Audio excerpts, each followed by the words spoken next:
Chapter 471. At the top of the Appalachian Mountains, Wuming rode his deer beast to the top of the mountain. Then, Wuming jumped off the deer beast and looked into the distance. Caw, caw. Along with a cracking sound, the helmet on Silent Cry's head that looked like it had grown dragon horns automatically separated like Mordred's helmet, attaching itself to his shoulders and back. Wuming, who finally revealed his head, couldn't help but take a deep breath. Phew, the air in the mountains is indeed very cool. Wuming looked around with his eyes that had turned golden because of the Holy King. It's called the Great Mythological War, and it's not wrong at all. Wuming could clearly feel that the mana density of this singularity was continuously increasing. Although it was probably because of the Magic King, but, is the excessive use of the Holy Grail a side effect on the singularity? Wuming pondered. After all, how do you think the Dragon Fang soldiers, Roman soldiers, and Wuming Celtic soldiers were mass-produced?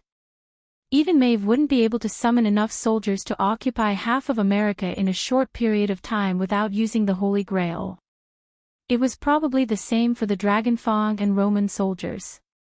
I wonder how many lone servants there are on this continent. Wuming said as he looked down at the battlefield that seemed to have already begun. Wuming learned from Roman that the Holy Grail of every singularity would summon a lot of lone servants. Therefore, Wuming was thinking about the lone servants.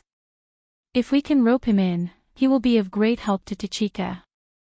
However, he had to have the opportunity to meet a good lone follower. Then, Wuming closed his helmet and sat on the white deer beast again. Oh oh oh. Wuming rode the deer and galloped toward the foot of the mountain. His scarlet cape fluttered in the wind, making rustling noises. At the foot of the mountain, not far from the northern battlefield of the Mississippi Plains. In the north was a group of ferocious-looking skeleton soldiers that didn't look human, the Dragon Tooth soldiers. Some of the Dragon Teeth soldiers were holding large bone blades, some were holding long bone spears, and some were holding curved bone bows. They were arranged in an extremely orderly manner. In the south was a group of Roman soldiers wearing old but tough leather armor. The Roman soldiers were basically armed with spears, shields, and short swords at their waists. Both armies were heavily guarded, and there were no commanders in sight. It was as if they were about to engage in a daily battle. Both armies moved and began to attack each other. The vanguard of both sides made contact. There was no flashy exchange of blows. It was just a mutual attack of you with a saber and I with a spear, you with a sword and I with a shield. It had to be said that such a battle was merely a matter of who had more troops. However, for both sides who possessed the Holy Grail, this was indeed a terrible idea. Therefore, after such a long battle, it was time for them to change their strategy. For example, taking a picture of a general or something. Roar! All of a sudden, an inhuman roar sounded from behind the Dragon Fang soldiers. Then, a huge black figure jumped into the camp of the Roman soldiers. Boom! When the black figure landed in the camp of the Roman soldiers, it directly caused a violent impact to the Roman soldiers. Roar! The black figure roared again.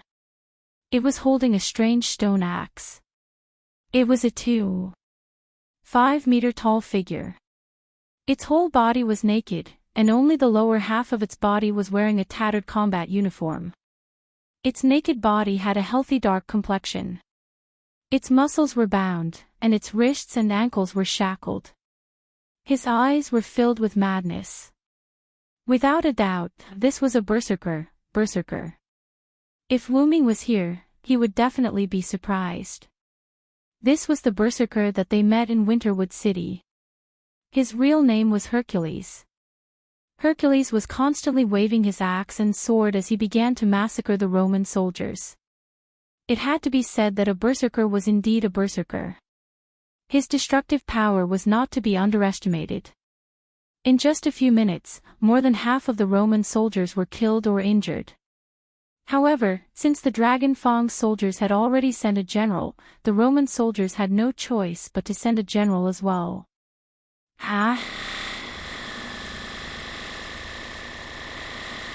Immediately afterward, a red-eyed man wearing ancient golden Roman armor, a battle skirt, and a tattered red cloak behind him rushed over with a roar. He seemed to be a berserker as well. Ow, ow, ow, ow. Roar. The two berserkers roared at each other and began to fight.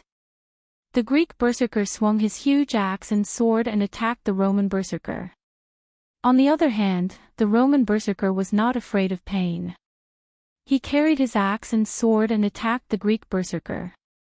The two berserkers with similar strength and durability were fighting each other just like that. After a few moves, the Roman berserker was clearly at a disadvantage and was beginning to be suppressed by the Greek berserker.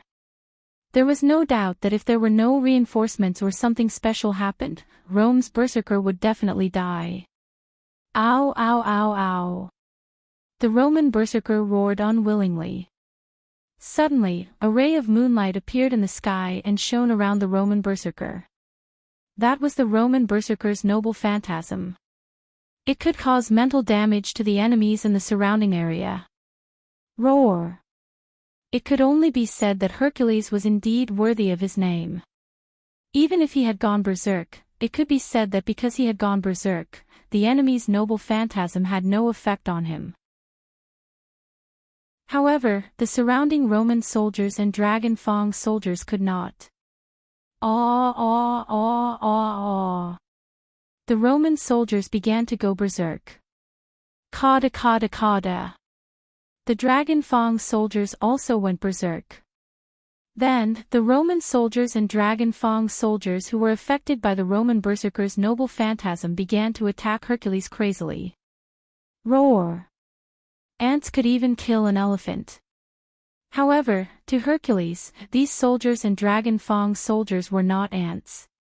At most, they could only affect Hercules. Hercules crazily crushed these soldiers and Dragon Fang soldiers and began to attack indiscriminately. As long as they were close to him, they would be smashed into pieces by Hercules' axe. However, the Roman berserker was also among them, constantly attacking Hercules. The Roman berserker, who could match Hercules' strength, could cause damage to Hercules with every attack. This was what they meant by ants could kill an elephant. Of course, that referred to Hercules being attacked by the Roman berserker. At that moment, there was a sudden magical fluctuation not far away from the two servants, and the two berserkers could not help but look over there. With a flash of light, two figures appeared in the same place. Reiki transfer normal, Tachika, Matthew, you have come to the United States in 1783. Roman's voice came from Gadotzi's wrist. It was Matthew who was wearing Chaldea's master clothes and Galahad's Reiki suit. Doctor, are you sure this is the United States in 1783? Gadotzi and Matthew looked at the battlefield in horror. Was there such a fierce battle in the United States at that time? Coincidentally, Hercules and Rome's berserker were looking at the two unknown enemies who had entered the battlefield. Gadotzi and Matthew could not help but swallow their saliva. It feels like we're finished. Chapter 472. Roar. Aw.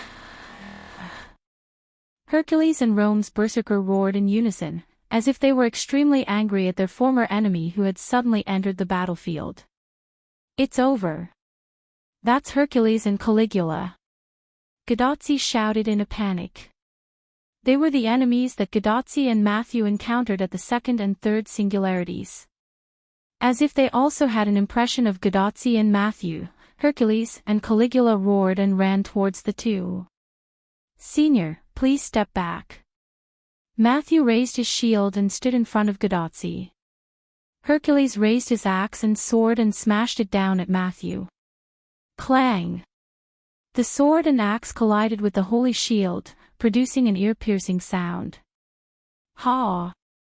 After blocking Hercules' attack, Matthew shouted and pushed Hercules away. After experiencing 4 singularities, Matthew had indeed become a lot stronger. Hercules was a humanoid Gundam whose strength had reached A+. Even though it was not easy for Matthew to block his full-powered attack, he was still able to do so. "Senior, it's too dangerous here. Prepare to break out of the battlefield," Matthew said to Gadotsi without looking back. Gadotsi was not an idiot. The Dragonfang soldiers and Roman soldiers had begun to surround them. No matter what, they had to leave the battlefield first. When a scholar meets a soldier, it is difficult to reason with him. This was probably the case.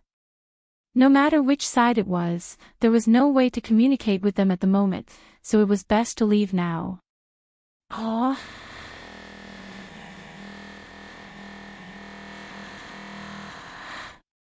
"Senior." Matthew shouted and stood in front of Caligula, who wanted to attack Gadotsi. "Doctor, is Miss Pamilia not ready yet?" Gadotsi quickly said to her wrist while Matthew blocked Caligula. Pamilia was sleeping because of the habits of vampires, so she did not follow Matthew and others. "It's too late, Tachika.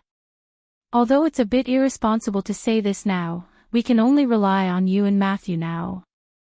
Roman's helpless voice came from the watch. "Ah, really, if only Assassin was here," Gadotsi complained. As if the heavens were playing a joke, a rather huge source of magic was quickly approaching them. It was the power of light, the extreme light that could illuminate all darkness. "Tachika. Matthew. There's a huge source of magic approaching you. It's impossible to determine whether it's an enemy or not. Be careful," Roman said excitedly. "Doctor, we've already seen it here," Gadotsi complained to Roman. In the east of the battlefield, like the rising sun, a fierce light shone and quickly impacted the camps of both sides. Roar dash. "Oh!" Hercules, who was about to attack Gadotsi again, and Caligula, who was blocked by Matthew, both turned their heads and looked at the light. It seems that the two berserkers judged that this light was more to be targeted than the enemy. Hercules and Caligula gave up attacking Gadotsi and Matthew and headed towards the source of the light in the east. "Anyway, we're saved," Gadotsi sighed. However, even without the two threats of Hercules and Caligula, the surrounding Dragonfang soldiers and Roman soldiers were not to be trifled with. Surprisingly, the quality of these two soldiers was quite high. Matthew used his shield to knock away one enemy after another and quickly said to Gadotsi, "Senior, let's take advantage of this opportunity to break through." Because of Hercules' hammer and Caligula's noble phantasm, the Roman soldiers and dragon-teeth soldiers around Gadotsi and Mashu were not gathered together. Therefore, they were confident to break through the encirclement. "Quick! Matthew, let's leave quickly." Then, Matthew covered Gadotsi and the two broke through to the west. Why break through to the west? What a joke, the light in the east was not to be trifled with. If they didn't hurry to the west, they would be waiting for death. Because of this, Gadotsi and Wuming were getting farther and farther away, in the east, where the light was.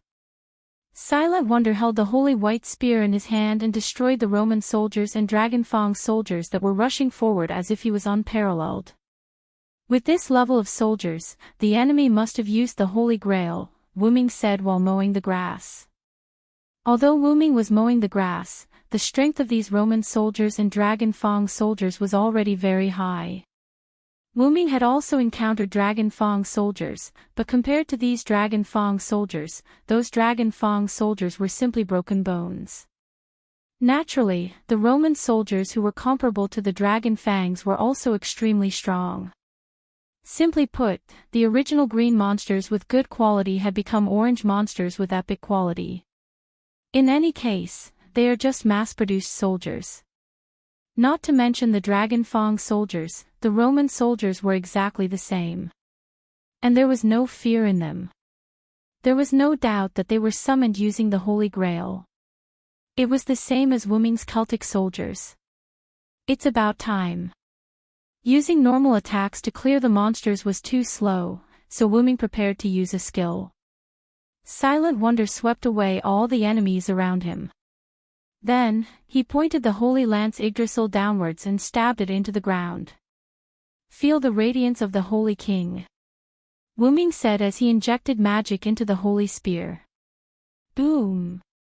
In an instant, the magic of light was released and overturned the soldiers and the ground, causing a violent explosion. The scorching light purified the enemies and the ground. Wuming stood in a large crater that looked like it was hit by a meteorite and pulled out the holy spear that was still stuck in the ground. Holy King's Radiance. The descent of the Holy King, the radiance of mercy accompanied the Holy King. The effect could be said to be similar to the Ghost Seed Demon's skill. It was a combination of natural demon, strange strength, charm, magic release, and so on. Wuming used the effect of the light magic release. It had to be said that the effect was outstanding. Wuming's attack just now almost changed the terrain of the northeastern Mississippi plains, and the attacking Roman soldiers and Dragon Fang soldiers were basically wiped out. Roar! Oh! Suddenly, two different roars were heard, and two figures appeared at the edge of the crater. Is that Hercules and the unknown berserker? Wuming knew Hercules because he had met him before. However, Wuming really did not know Berserker, who was like an emperor. However, this did not hinder Wuming. Both of them did not come with good intentions. Mythical Yggdrasil. Chapter 473. Mythical Yggdrasil. Wuming didn't say anything and directly released the true name of the holy spear. The originally solid holy spear in his hand seemed to have turned into light, shining with infinite brilliance. Even Hercules and Caligula couldn't help but raise their arms to block the dazzling brilliance. Pure brilliance, holy world tree, help me purify the evil. Wuming shouted loudly and threw the aurora pillar in his hand like a javelin at Caligula. After all, Wuming didn't know Caligula well and didn't know if he was a strong threat. But Wuming knew that Hercules could resurrect 11 times, and he would be immune to all attacks he had received. Therefore, Wuming chose to get rid of Caligula, the unknown berserker, first. Ah! The intense pain made Caligula roar. The spear of light hit Caligula's body at a speed that Caligula couldn't react to. It passed through his body and left a glowing hole in his body. Bang! Then, Caligula exploded and overturned Hercules, who didn't have time to leave Caligula's side. This was the power of Wuming. No, it should be the light of the Holy King. At this point, the Roman berserker, Caligula, was eliminated. Roar! Hercules got up and roared at Wuming. Next, it's your turn. Wuming waved his hand and the holy spear that had turned into light returned to Wuming's hand and turned into a solid object. It had to be said that Hercules' 12 trials, God Hand, was really powerful. It was even more cheating than Wuming, who cheated. It was immune to B-level damage and could resurrect 11 times. It had a strong resistance to attacks that killed it once. If the master's aptitude was high and had enough magic, the number of resurrections that were lost could be recovered. Even if Wuming was extremely powerful now, he couldn't be sure that he could kill Hercules and make him leave. But, I don't need to kill you. I just need to defeat you, Wuming said as he rushed toward Hercules with his spear. Roar! Hercules saw the man in white armor running toward him and roared crazily. After all, Hercules was a demigod hero and could be said to be the most famous hero in Greece. Even if he was a berserker and had lost his mind, he had his own pride. How could Hercules be afraid of his opponent, who was also a berserker, who had unleashed his noble phantasm right from the start? He just looked a little fairer than him, had more mana, and was on par with him in terms of ability value. He just looked a little prettier than him. Roar! I, Hercules, am not afraid. Along with the roar, Hercules jumped up and raised his axe to attack Wuming. Even if Hercules had lost most of his mind, his body's instinct was still there. His instinct allowed Hercules to hit Wuming directly. Dong! There was a small hole in the pit that was originally a big one. The small hole was filled with smoke and dust. Whoosh! A white spear came out of the smoke and swept across. Wuming swept the smoke and dust away. There was not a single speck of dust on his white armor. When Hercules was about to hit him with his sword, Wuming used his holy spear to block it. In addition to his relic, Arthur's gift armor, even without the protection of his holy spear, Wuming did not suffer any damage when Hercules hit him. To put it simply, Wuming's relic was tougher than Hercules' body from the 12 trials. Roar! Perhaps Hercules saw that his attack was ineffective. He roared again and rushed toward Wuming. When Wuming saw Hercules rushing toward him, he reached behind him and grabbed his cloak. He threw the cloak at Hercules. Hercules cut the cloak in half with his sword and axe. The cloak turned into magic particles and drifted away with the wind. Following that, the tip of the spear appeared in front of Hercules. The tip of the spear was aimed at Hercules' head. However, how could it hit Hercules who had Mind's Eye? Hercules turned his head and easily dodged the attack. Roar! Following that, Hercules roared and swept his sword and axe at Wuming, who was close to him. After Wuming's attack failed, he held the end of the spear and used the holy spear as a pole. He inserted it into the ground behind Hercules. When Hercules' sword and axe swept over, he jumped and came behind Hercules. The surrounding magic instantly gathered and light appeared behind Hercules. Dong! His foot, which contained the magic of light, kicked Hercules from behind. Hercules was kicked to the bottom of the pit by Silent Sound. After all, both of them were now fighting on the slope of the giant pit. Wuming's kick, coupled with the influence of gravity, caused Hercules to roll toward the center of the giant pit. Wuming took back his leg that was still moving because of the kick. He stood firm and pulled out the holy spear from the ground. Wuming's kick just now had reached the A level, and it was slightly higher. Even Hercules couldn't withstand this attack. However, although he was injured, it certainly wouldn't have a big impact on the battle. Hercules inserted his sword and axe into the ground on the way to the bottom of the pit. He stopped abruptly and then turned over. Roar! Hercules was even more enraged by Wuming's humiliation of the Greek hero. At this moment, Wuming heard a voice. Phoebus' catastrophe, complaint of arrows. Shio shio shio shio. In an instant, countless dark green arrows wrapped in strong magic power came down from the sky, and the arrow formation fell straight towards Silent Wonder. Boom boom boom. Wuming was buried by the arrow formation. The smoke produced by the arrow formation filled the big pit. Then, a spaceship appeared in the air. As the name suggested, it was a spaceship. It was a gorgeous sailboat that flew into the sky. A green figure stood on the bow, still in the posture of drawing a bow.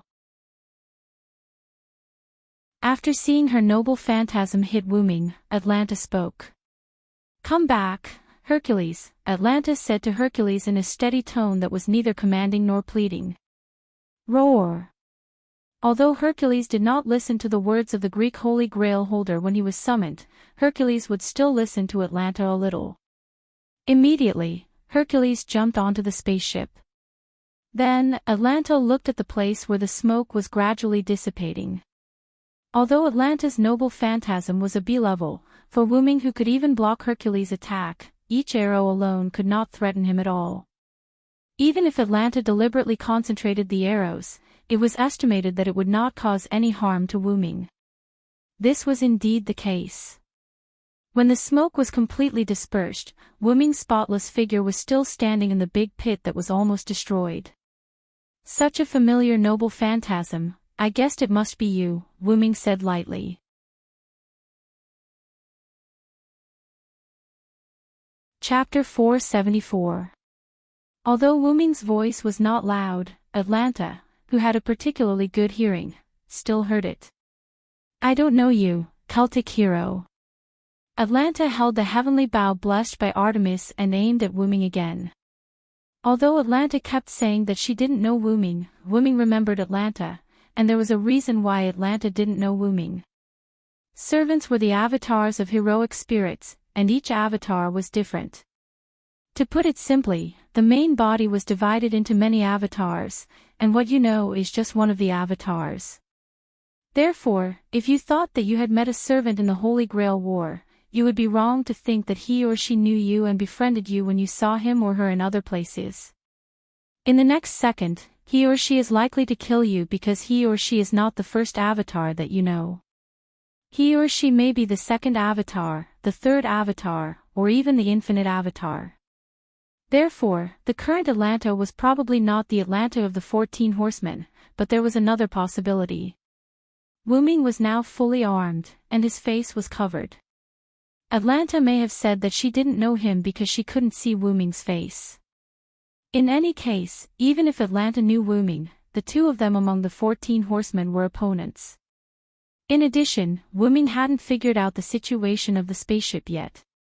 Wuming didn't think that Atlanta could come to his side. "Unfortunately, I know you." Wuming's slightly helpless voice came from under the armor. Wuming began to be vigilant. His fingers slid, and the defensive rune appeared and attached to Wuming's armor. Atlanta's strength was quite low, but the heavenly bow blessed by moon god Artemis, when the arrow was fully drawn, the damage had reached A class, which meant that it could hurt Hercules. However, Wuming's armor could defend against A class physical attacks. It stood to reason that Atlanta couldn't hurt Wuming. But in case there were other servants on the ship who were ready to attack Wuming, then the probability of Wuming capsizing would be high. At that moment, a disgusting voice came from the ship, as if that person was a scum. "What are you doing? Atlanta, why don't you shoot the arrow?" Although he couldn't see the person, Wuming could be sure that the owner of the voice was not a good person. From Atlanta's frowns' face. "With all due respect, Ison, our original plan was to retreat after retrieving Hercules." Atlanta did not put down the heavenly bow, nor did she shoot an arrow at Silent Cry. Instead, she said without looking back. Hearing this name Atlanta of S people who knew a little about Greek mythology should know the story of the Argo hero ship. It was an adventure ship that gathered many Greek heroes, including Hercules and Atlanta, to search for the Golden Fleece. However, many people might not know but it was not wrong. In Greek mythology, was not very famous. It was because he was the captain and initiator of the Argo hero ship that has had a little fame. He was arrogant and domineering, proud, and naive, easy to be deceived. He successfully regained the throne by relying on the power of Demetrius, whom he had swindled. After marriage, he abandoned Demetrius. As a result, Demetrius took revenge on him. In the end, because of the curse of the goddess of beauty Aphrodite, he was killed by the heavy wood that fell from the Argo hero ship. In this way, this ship must be the Argo hero ship. Hercules, Atlanta, and is on the ship were the best proof. "Tisk you woman." Ison's angry voice rang out. Because the ship stopped above Wuming's head, Wuming could not see or anyone else on the ship. He could only see Atlanta standing on the side of the ship. Of course, even so, Wuming could not appreciate the scenery under Atlanta's skirt. After all, the angle was not quite right. Cough cough. Immediately afterward, Atlanta jumped back to the ship, and the Argo hero ship immediately moved and began to drive toward the location of the Great Lakes in the north. "Want to go?" "Ask for my gun first," Wuming said as he swung his gun and was ready to release his noble phantasm again. The bottom of the Argo hero ship and Wuming's light gun, which one was more powerful? Probably everyone knew that, and the servants on the Argo hero ship naturally understood this truth. As a result, countless magic circles appeared around the Argo hero ship in a composite form, and then, the magic circles began to gather energy. Judging by the concentration of magic, Wuming judged that the power of these magic circles was not small. Although it was not as powerful as a noble phantasm, it was enough to cause damage to Wu Ming. It seemed that the magician on the Argo hero's ship had already begun to chant, otherwise, there would not be so many powerful magic circles appearing in an instant. And the target of these magic circles was naturally Wu Ming. In the blink of an eye, the mana in the magic array finished gathering and fired at silent wonder. Like a heavy downpour, countless mana pillars that could melt steel poured down from the sky. Boom! Damn, the explosion caused by the mana pillar deepened the crater even further. Then, a light gun flew out of the center of the explosion. Mythical Yggdrasil. Boom! The light gun directly hit the Argo hero's ship, penetrating through the bottom of the ship and coming out from the deck, blasting a big hole in the bottom of the ship. The Argo hero's ship started to smoke as if it had been shot. Then, Isen's panicked screams came from the Argo hero's ship. Ah! My ship! Quick, quick! Quick, quick, quick! Demetrius, quickly use spatial magic. Then, the entire ship disappeared. Without a doubt, the Argo hero's ship had been transported away by Demetrius, who Isen was talking about. Demetrius. That means these magic circles were all created by her, and those Dragonfang soldiers were probably created by her too. Wu Ming's voice came from the center of the explosion. Gradually, the explosion dissipated, and Wu Ming's figure was revealed in the pit that had become even deeper. His armor was still spotless. Wu Ming waved his hand, and the holy spear returned to his hand. That spatial magic was probably set up on the Argo hero's ship in advance as a precaution. After all, using spatial magic to transport such a large ship was absolutely impossible. Then, Wu Ming sensed the reaction of the servants around him and said lightly, "Using the defensive Lune magic in advance is really the right choice." After all, after Atlanta used her noble phantasm, Wu Ming cast a defensive Lune rune on himself because he was afraid that there would be more powerful attacks. Otherwise, Wu Ming would be injured by Demetrius's magic, even with the noble phantasm Arthur's gift. If he was injured, it would be a bit difficult to deal with the new servants. Immediately, Wu Ming looked at the edge of the giant pit, and 4 servants appeared.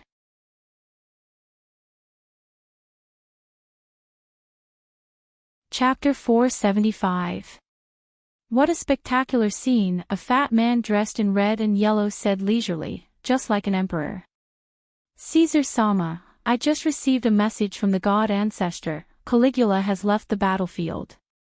A woman wearing an ancient blue dress next to the fat man said. I know, Cleopatra, then, the murderer must be this king. Caesar said, looking at Wu Ming. The holy white armor, the holy spear, whether it was Caesar or Cleopatra, they didn't think that the enemy was easy to deal with. The scene of Wu Ming piercing Argo's noble phantasm was still in their minds. However, these two are not easy to deal with. As he spoke, Caesar glanced at the red-haired young arrogant king and the black-haired frivolous swordsman with his small eyes that appeared to be too fat. Cedo. The rest of Cedo. Cedo's aura is here. Damn it. Those Greek hyenas, I will never let you go. The young king roared angrily. Well, he doesn't look easy to deal with now. Caesar smiled and waved his hand. Oh, Cylinder, I didn't expect you to descend in this way. I thought Maeve would use the Holy Grail to distort you into the Mad King. The frivolous black-haired man greeted Wu Ming, then jumped into the huge pit with his huge spiral sword. Fergus, were you also summoned by Maeve? Wu Ming calmly looked at his old friend, who was killed by Gil in Winterwood City. Not to mention that he still couldn't remember what happened in Fuyuki City. Moreover, the Celtic warriors weren't people that could be held on to by trivial matters. Let's not talk about this for now. The two over there are servants from Rome, and the one on the other side is the hero of India, Rama. Let's talk about the details later. Fergus said and retreated behind Wu Ming. Looking at the fresh wound on Fergus' chest, there was no doubt that Fergus was seriously injured. Don't look at how frivolous Fergus' words were, he was already at his limit. The wound extended from his left shoulder to his right abdomen. Although the bleeding had temporarily stopped, Fergus probably wouldn't be able to fight anymore. Then go back to Washington. You'll just be a burden if you stay here, Wuming said without looking back. Then I'll leave it to you. Fergus smiled and left while whistling. Wuming first looked at Caesar and Cleopatra before looking at the red-haired Rama. The name Rama reminded Wuming of the last king of the god slayers, who was also Rama. The two of them were the Rama of their respective worlds, but they would not have any connection. You're a Celtic too, right? In that case, you are also responsible for what happened to Cedo. Bear it properly for me. Rama shouted furiously as he raised the undying blade in his hand. Brahmastra, indestructible Rakshasa. After activating his noble phantasm, Rama threw the undying blade at Wuming. Among them, the lightning and flame on the undying blade made Wuming nervous. According to the type, Rama's indestructible Rakshasa, was a magic noble phantasm, but that didn't mean that magic noble phantasm couldn't attack non-magic. And in terms of level, Rama's indestructible Rakshasa, indestructible Rakshasa, indestructible Rakshasa, indestructible Rakshasa, indestructible Rakshasa, indestructible Rakshasa, indestructible Rakshasa, was an A+ noble phantasm. This made Wuming curse in his heart, what the F***ck, even if Wuming had the noble phantasm Arthur's gift and the Lune defense rune, Wuming wouldn't dare to take that attack head-on. What if I hang up? Wuming didn't have any powerful defensive noble phantasm or defensive ability, so Wuming used the skill Holy King's Glory. Wuming crazily squeezed the magical power in his body. In an instant, endless light shone from Wuming's body. Even Caesar and Crowbart, who were servants, couldn't bear the light and directly raised their arms. And Rama was the same.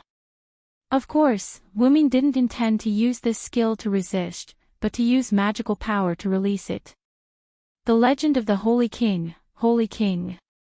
Rama raised the Holy Lance, and with the magical power provided by Wuming that was equivalent to 3 noble phantasms, the Holy Lance turned into a huge light cannon.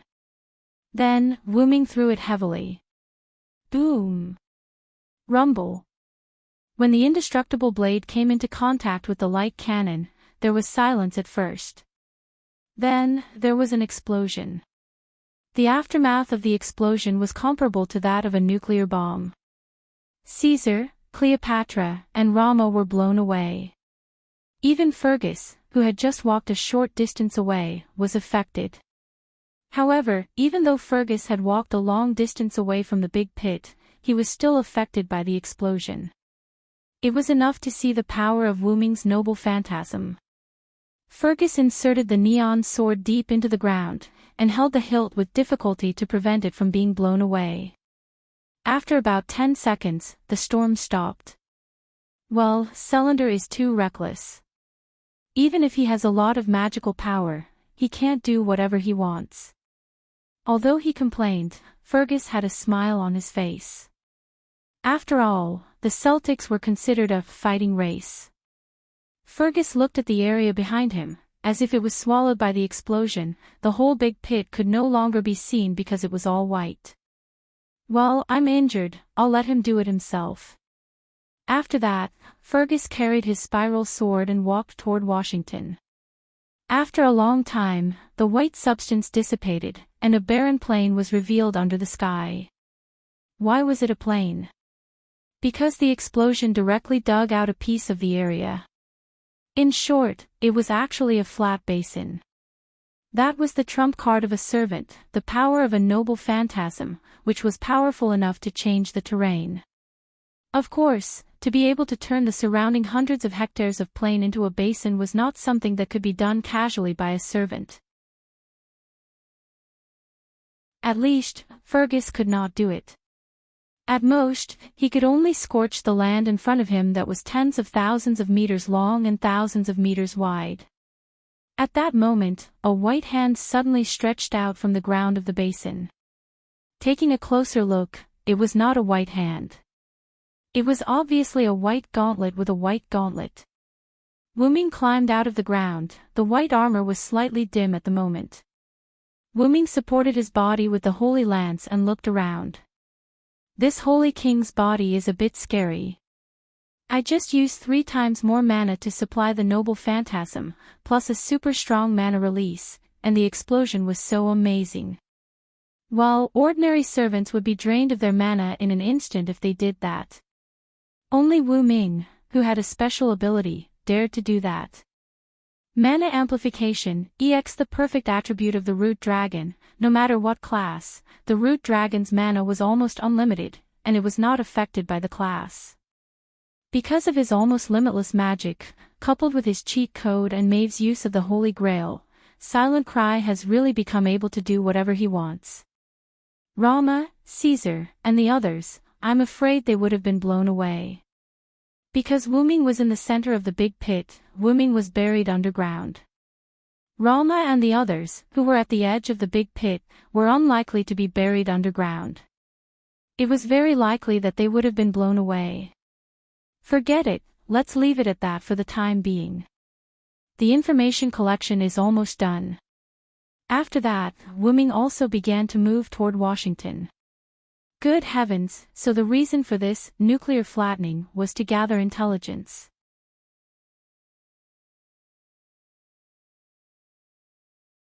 Chapter 476. Logically speaking, there should be a lot of local residents around the basin that was turned from a plain to a nuclear flattened. However, the surrounding area was subconsciously identified as a battlefield by Greece and Rome. Therefore, the local residents in this area were evacuated by Greece and Rome. Both Greece and Rome set up capital cities in their respective territories and gathered the people as if they were establishing a country. The people, on the other hand, chose a side to join in order to protect themselves. It's really beyond my expectations. I thought they wouldn't care about the life and death of the local residents. Wu Ming sat in the president's seat and casually flipped through the information collected by Maeve after Wu Ming left. At this moment, Wu Ming's originally battered armor was restored to its holy state. There was no doubt that Maeve directly used a command spell to restore Wu Ming to his full state. This is not surprising. After all, both sides have similar leaders. Maeve stood behind Wu Ming and said with a smile while hugging Wu Ming's neck. Rome's words were still understandable. After all, it was Caligula and Caesar. It was normal for them to build a city. On the other hand, Greece was more than happy to play the king's game. After all, Greece had Jason. That guy used women for revenge. If you use them, then so be it. After becoming a king, marry her and live an honest life, but in the end, you abandoned her. Although both sides had leaders, neither Wu Ming nor Maeve would agree with such a man. There are also residents in our territory, right? Wu Ming continued to look at the information and said to Maeve without looking back. That's right, because Sai became the Holy King, the original plan to kill everything was cancelled. Maeve said calmly. She didn't find it strange that she said to kill everything. After Maeve occupied Washington, or rather, after occupying half of the United States, before she could do anything to the local residents, the other Holy Grail forces came and divided the United States, which was originally divided into 2 parts, into 5 parts. Maeve then retreated to Washington. After that, Maeve decided to establish her capital in Washington. She was no longer in the mood to kill. A few days later, Maeve summoned Wu Ming. After that, because of the Holy King's reputation, Mai Fu also changed her policies. She started to treat it like a country and no longer had any bad intentions. Only the Holy Grail faction that occupied the Rocky Mountains had no intention of building a city there. The Rocky Mountains were already lacking in population. As a result, a small portion of the population migrated to Greece and Rome. Of course, the westernmost force of the United States, the Lion Head, represented the United States from the very beginning. If it were not for the Rocky Mountains, the people of the American continent would have run over to the Lion Head. Now, regardless of whether they were forced or not, the natives were living in the Celtic territory. After all, as long as little Sai wants to do something, I will accompany you. If you become the wise Mad King, I will become your bloody queen. I will fight alongside you. If you become the Holy King, I will become your Holy Queen. I will rule the kingdom with you. That is my wish. I will accompany you until the day I die. Maeve's usual charm was gone. At this moment, she was really like an ordinary girl accompanying her sweetheart. She hugged Wuming gently. When he was summoned by the Holy Grail, Wuming heard Maeve's wish. Not a king who can kill with me, but a king who can make me accompany you. Wuming fell silent. What man would reject a girl who was willing to do anything for him? Indeed, Wuming's initial interest in Maeve was not because he coveted Maeve's beauty. It was because he was a greenhorn and could not help but be interested in the things around him. Wuming had just changed from an ordinary person to the identity of the root dragon. He had also learned from Skaha. When he went out to Connaught, it was a pity that he did not see Maeve, who had played all the Celtic heroes in the palm of her hand. After all, he was young and frivolous. The reason why Maeve fell in love with Wuming was not only because of his heroic act of saving the damsel in distress, but also because Wuming ignored Maeve's charm. Maeve's beautiful body made her every move full of charm, and Wuming resisted Maeve's charm because of his powerful mental strength as the root dragon. Because of these two things, Maeve became interested in Wuming. At first, her love was indeed to play Wuming in the palm of her hand, but the real love was to accompany Wuming in the future. Wuming stayed by Mai Fu's side and learned about Mai Fu's past. Even if her body was full of charm, which girl was not innocent after birth? Maeve also had an unforgettable past to become like this. Whether it was pity for Maeve or indignation for Maeve's experience, Wuming stayed by Maeve's side and treated her as a younger sister who lacked love. Yes, Wuming only treated Maeve as a younger sister who needed to be doted on. The world always thought that Maeve played men in the palm of her hand, but Maeve had never received true love. Whether it was the love between family members, friends, or romantic love, Maeve had never had any of them. It had to be said that Maeve's true love for Wuming could be felt by Wuming. He was not a straight man, so why didn't Wuming accept it? The name of the root dragon was not an ordinary name. Ever since Wuming accepted his fate and left his original world to come to this moon, he knew that he would definitely not be ordinary in the future. And Square was often accompanied by danger.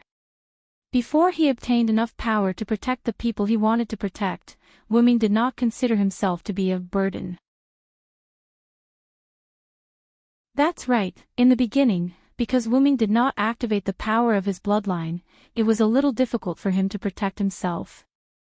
Therefore, a lover was indeed a burden to Wuming.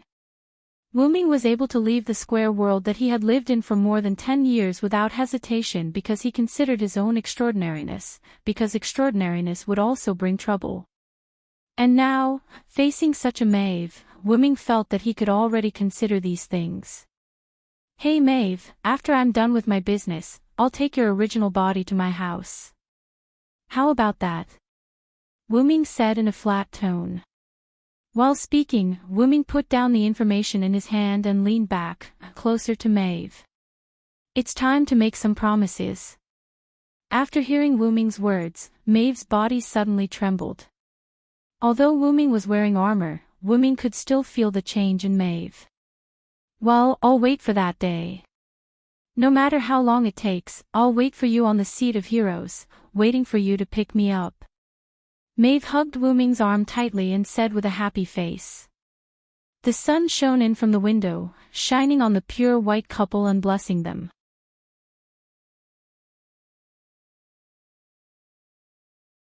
Chapter 477. Although it was heartwarming, Wuming did not want to reveal his innocence here. Then, the two of them began to discuss Rama who hated the Celts and Fergus who was injured. So, you think Cedo is useful, so you asked Fergus to go to Alcatraz Island to transport Cedo, who has been captured a long time ago. In the end, Rama and the Argo who were following Rama were attracted. Wu Ming said calmly. As everyone knew, the American continent was huge, so was the United States. Therefore, the territories were not as strictly divided as Wu Ming had seen from the map. For example, the mountainous plains between the Rocky Mountains and the Great Lakes were unoccupied. The Celts were in the easternmost area, while the Greeks and Romans were in the western plains not far from the Appalachian Mountains. The Holy Grail forces in the Rocky Mountains did not make any moves at all. As for the Lionhead forces, they were temporarily resting in the westernmost area as they could not defeat the other forces. The Missouri River flowed through that area and the terrain was not too high. The Green Holy Grail forces were mainly in the southern part of the Rocky Mountains.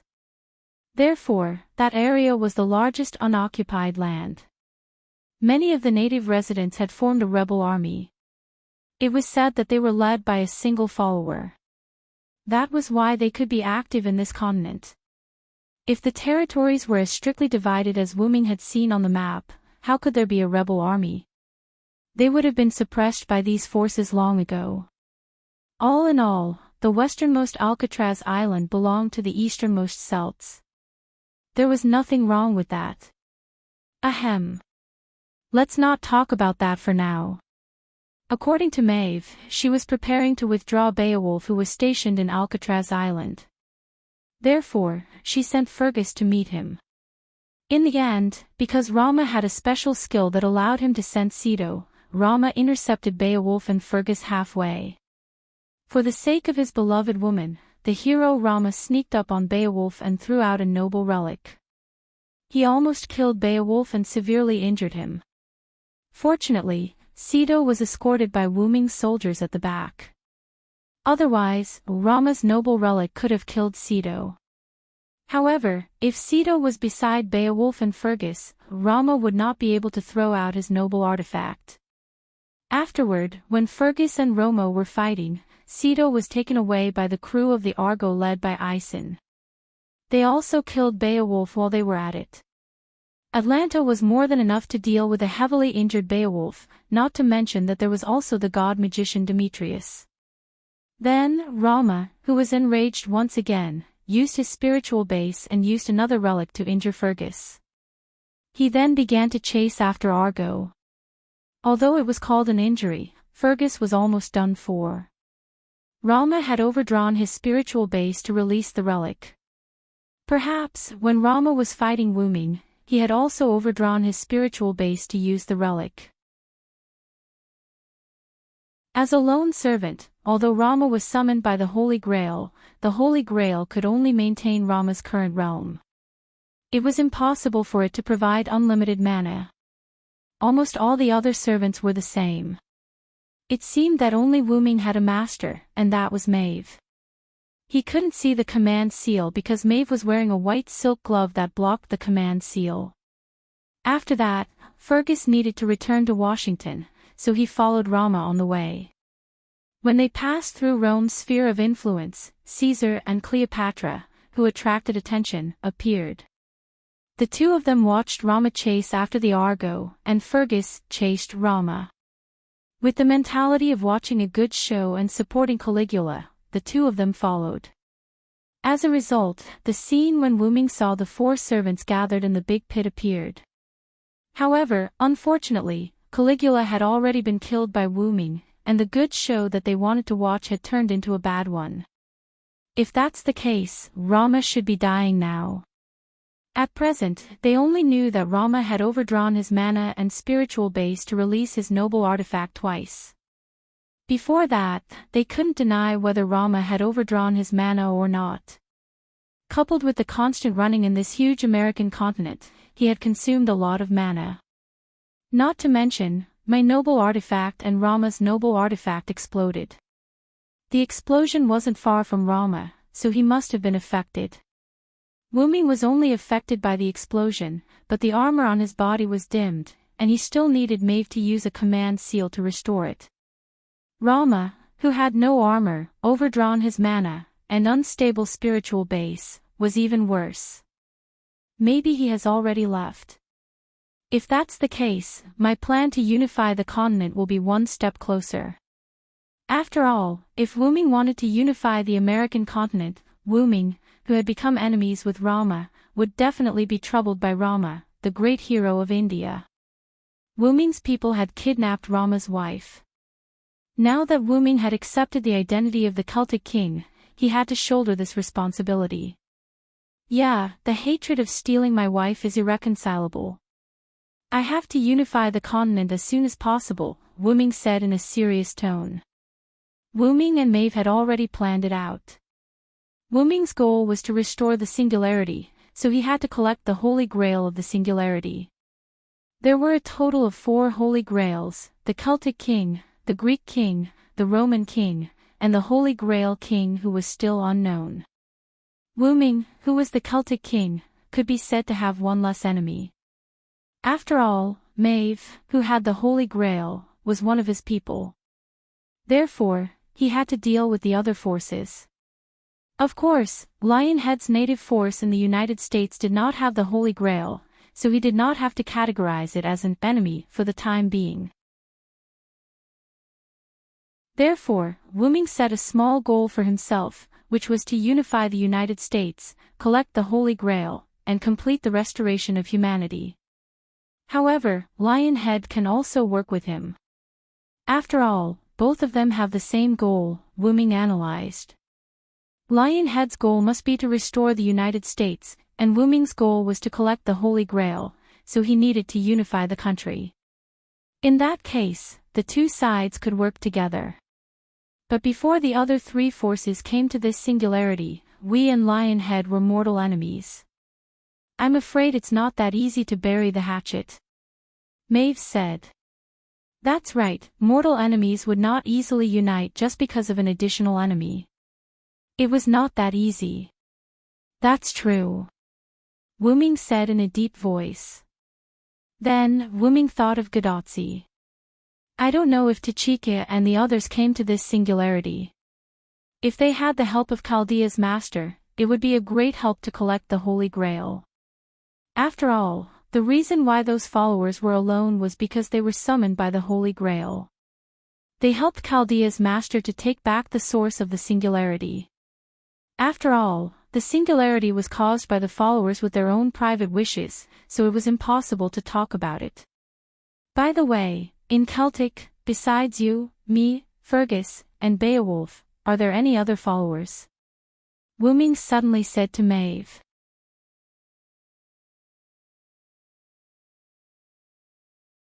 Chapter 478. The reason why Wu Ming asked this question was because Wu Ming had never seen other Celtic servants. If he didn't meet Fergus, he wouldn't know that Fergus was on his side. There are 3 more, but one of them is not from Celtic, but from India, and he has a little relationship with Romo. Maeve pretended to be mysterious and said to Wu Ming with a playful smile. If there is a chance, introduce them to me.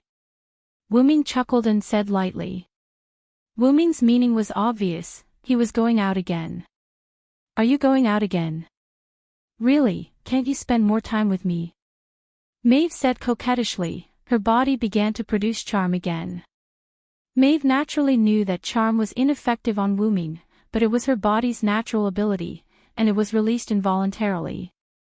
Then, Wu Ming touched Maeve's head with his hand that was wearing white protective gear.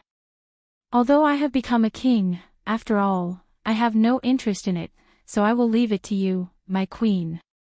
After touching Maeve's head, Wu Ming asked some information about his servants and Lionhead's information and left the room. My king, I will help you take care of our country. Maeve, who had once again turned into an infatuated woman, was left alone in the room. Wu Ming was ready to go to the United States, which was the westernmost part of the American continent. Now that he couldn't find Gadotsi for the time being, Wu Ming was ready to go to the countries that could be united. He just wanted to meet the old friend that he heard from Maeve. I just don't know if he remembers me, Wu Ming said casually. When he walked to the corner, Wu Ming met 2 people. Well? The person in front of Wuming was obviously a master and servant, and the two showed a very obvious superior and subordinate relationship. The former was a handsome man with long blonde hair, and the latter was a young man with short black hair and a mole. What a coincidence to meet the Holy King. The blonde man's tone was not too respectful, but also not arrogant, as if he was in front of a person who deserved a little respect. I am Finn McCool, this is my subordinate. The blonde man introduced to Wuming. Nice to meet you, Your Highness Holy King, I am Dilmund O'Dina. The black-haired man behind Finn said respectfully to Wuming. It seemed that Finn and Dilmund were two of the three remaining servants of the Celtic side. After all, Maeve had said that one of them was from India, but the two in front of Wuming were from Ireland. You don't have to be so courteous to me. If I remember correctly, you guys are from the Fjordna Knights. Speaking of which, you guys have some history with Fergus. Wuming nodded knowingly. Finn smiled calmly when he heard that. The necessary etiquette is still necessary. You are the Connaught's silver dragon cylinder who defeated Fergus. Even Cuchulainn didn't beat you. Naturally, you need to be respectful to a hero. Dilmund shook his head with a smile. Wuming had some recollection of what Dilmund said. When Connaught and Ulster went to war, Fergus ran over to serve Maeve. Because he couldn't stand Fergus's lecherous eyes, Wuming chased him away. At that time, Maeve even laughed at Wuming, saying something like, "Since you are jealous, then just accept me." Ahem. Wuming was just a siscon. How could he let his cabbage stay with a wild boar? Now that he thought about it, it seemed that Wuming was quite a siscon. He watched Artoria grow up, and Joan of Arc was younger than him in his memory. There were also Illyria, Mayu, and Shiobi. They all seemed to be siscons or siscons. How could it be? It was just a coincidence. Wuming shook his head subconsciously, but this scene was humble in the eyes of Finn and Dilmund. You don't have to be humble. Your achievements on the battlefield between Greece and Rome are still vivid in our minds. At that time, Finn and Dilmund were not in Washington. The two of them were outside roping in stragglers. Of course, they basically did not gain anything. They only met a few low-level servants, and because they did not obey, they were all killed. Again, the American continent was very big. At that time, the two of them did not meet Fergus or Wuming. Then, near the battlefield, they saw the nuclear explosion caused by Wuming's noble phantasm. Wuming did not say anything more, and then asked the two of them. You two, are you going to ask Maeve for instructions now? You don't have to do anything, just defend our camp steadily. Immediately, Wuming gave instructions. The situation was not completely clear, and the third party of the Holy Grail force was not clear either. Doing nothing was the best way at the moment. Although Wuming said so, Finn was still a little hesitant. Maeve did give orders after Wuming arrived, and Wuming's words were the final word. However, no matter what, Wuming had only been here for less than 2 days. It was the same principle as the Empress Dowager and the Emperor. Just listen to Xiao Sai. At that moment, Maeve's voice came from behind Wuming. After all, Maeve was also a very active person, and it was unlikely that she would sit in the office for a long time. In addition, Wuming, Finn, and Dilmund had been arguing for a long time, so it was normal for Maeve to catch up. Didn't I say that Xiao Sai's words are the highest order?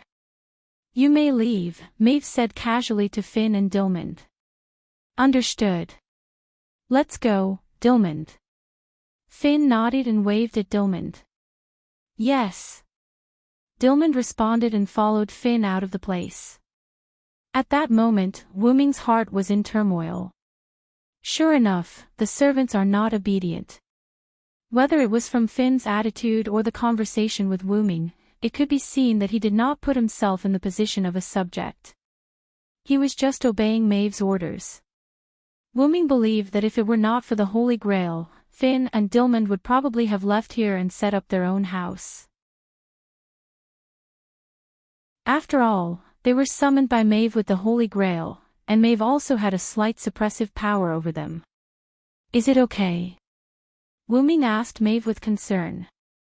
Maeve naturally knew what Wu-Ming was talking about. At least they are very obedient. After all, heroes are always eccentric guys. However, if Xiao Sai hates them, just get rid of them. Holding Wu-Ming's hand, Maeve said charmingly. That's not necessary. It's better than nothing. Wu-Ming shook his head. Then Wu-Ming felt that something was wrong. Why do I feel like I've become a big boss? Sai. Listen to Xiao Sai.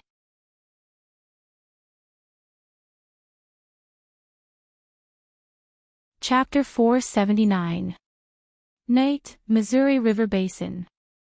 A person wearing a black robe and a black hood, whose face couldn't be seen clearly, was quietly running along the Missouri River. The figure sometimes changed his route, sometimes he hid and sometimes he came to the Black Mountain in the western part of the Missouri River Basin. This silhouette arrived in a dense forest near Black Mountain and stopped. The figure took off his hood, revealing a black-haired, golden-eyed face. The person who came was naturally Wu-Ming, who was preparing to go to the western part of the Rocky Mountains to investigate and cooperate with Lionhead. It had to be said that there were many plains in the United States, but there weren't many forests, but they weren't few either. Wu-Ming sometimes changed his route, sometimes he hid and sometimes he didn't want to be discovered by the servants and humans in this area.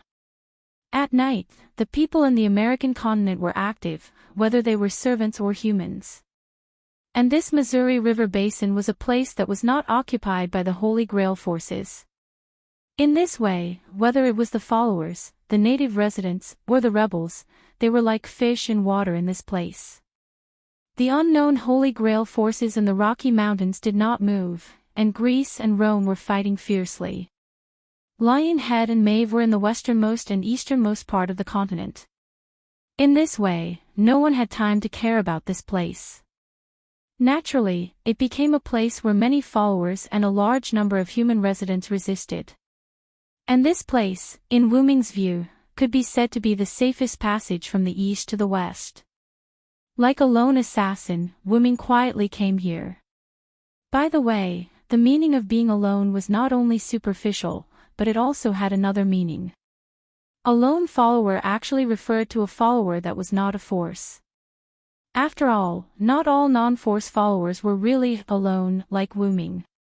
On this continent, it was originally the native forces of the United States that fought against the United Kingdom and succeeded in independence, but now it was divided into 5 parts. In addition to the followers who held the Holy Grail and the forces summoned by the native forces of the United States, the Holy Grail also summoned extra followers. Due to the large number of Holy Grails with this singularity, there were many followers who were left behind. Apart from Finn and Dilmund killing a few unranked servants, Fergus also encountered many lone servants on his way to Alcatraz Island. Fergus, no, it should be the Celtic followers, were all warlike. Fergus had basically been fighting along the way. This was also one of the reasons why Fergus had been so easily beaten down by Rama. After all, Rama had also overdrawn his spirit base. With so many factors added together, Fergus had been unable to block him. On the other hand, Beowulf was completely unlucky. Not only did the despicable Rama launch a sneak attack on him, but he was also ambushed by the Greek team. Wu-Ming did not even see him and left the stage immediately. Except for some servants with special abilities or noble phantoms, or a few servants that Fergus didn't kill, the rest of the servants were killed by Fergus. Even so, there were still a lot of lone followers who were active on this continent. At this moment, Wu-Ming had become a lone assassin. It was reasonable to say that because of Maeve's wish and Wu-Ming's cheating, the spirit base could not be changed. Moreover, because of the identity of the Holy Ruler, Wu-Ming was like a big light bulb in the dark night, unable to hide the arrival of the Holy Ruler. But this can't stop Wu-Ming from being a cheater. Although the authority and the blade of salvation were not brought into this body because of the Serland's spirit base, Wuming had brought his own dimensional noble phantasm, Dragoness Dragon's Nest. In the beginning, Wuming only wanted to use the dimensional Lune rune to store things in a small space. Now, the Dragon's Nest could be said to have been reborn. Not only was it nourished by Wuming's magic every day, but it was also soaked in the origin of the moon for a long time. Then, it was soaked in Wuming's home, the origin of the moon for a long time. One had to know that this dimensional Lune rune was engraved on Wuming's body. In other words, in the origin, Wuming's dimensional noble phantasm was equivalent to being strengthened all the time. Moreover, it was a qualitative strengthening. Now, the space inside the dragon's nest had become almost infinite. It was not an exaggeration to say that it was a small world.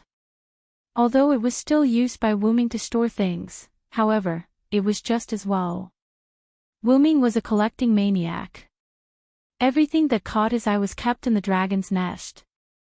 Putting aside the things that he collected in Kanzaki, Wuming had also been through several worlds and secretly stored a lot of things. If one had to say, Wuming's dragon's nest could be regarded as a different kind of gate of Babylon. For example, there were many items that could shield one's magic and aura. Since he was going to be an assassin, the first thing he needed to do was hide. Wuming took out a dimmed gem from his bosom.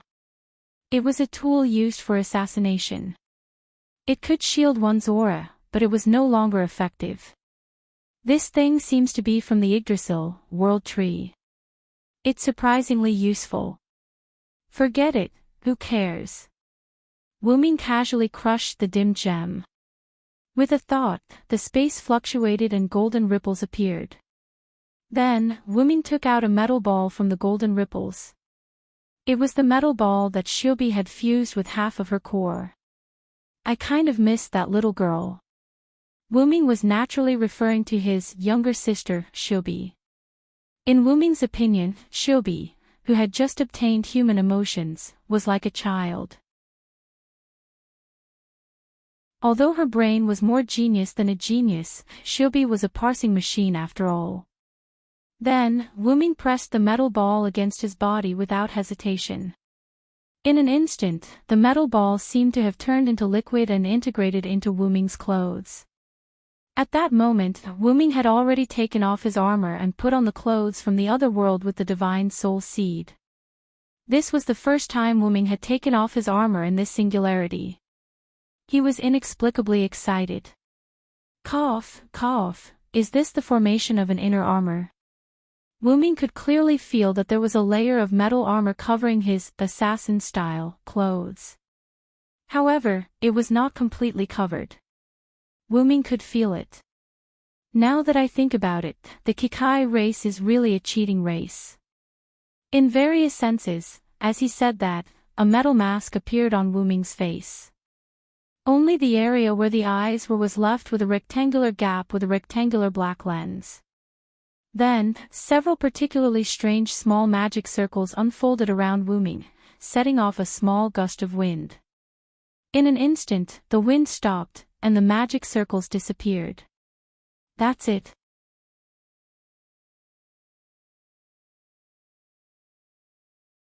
Chapter 480. After all, the forest elves. No, it should be said that in their world, everyone's magic looked gaudy. Why did it not work in Wuming's hands?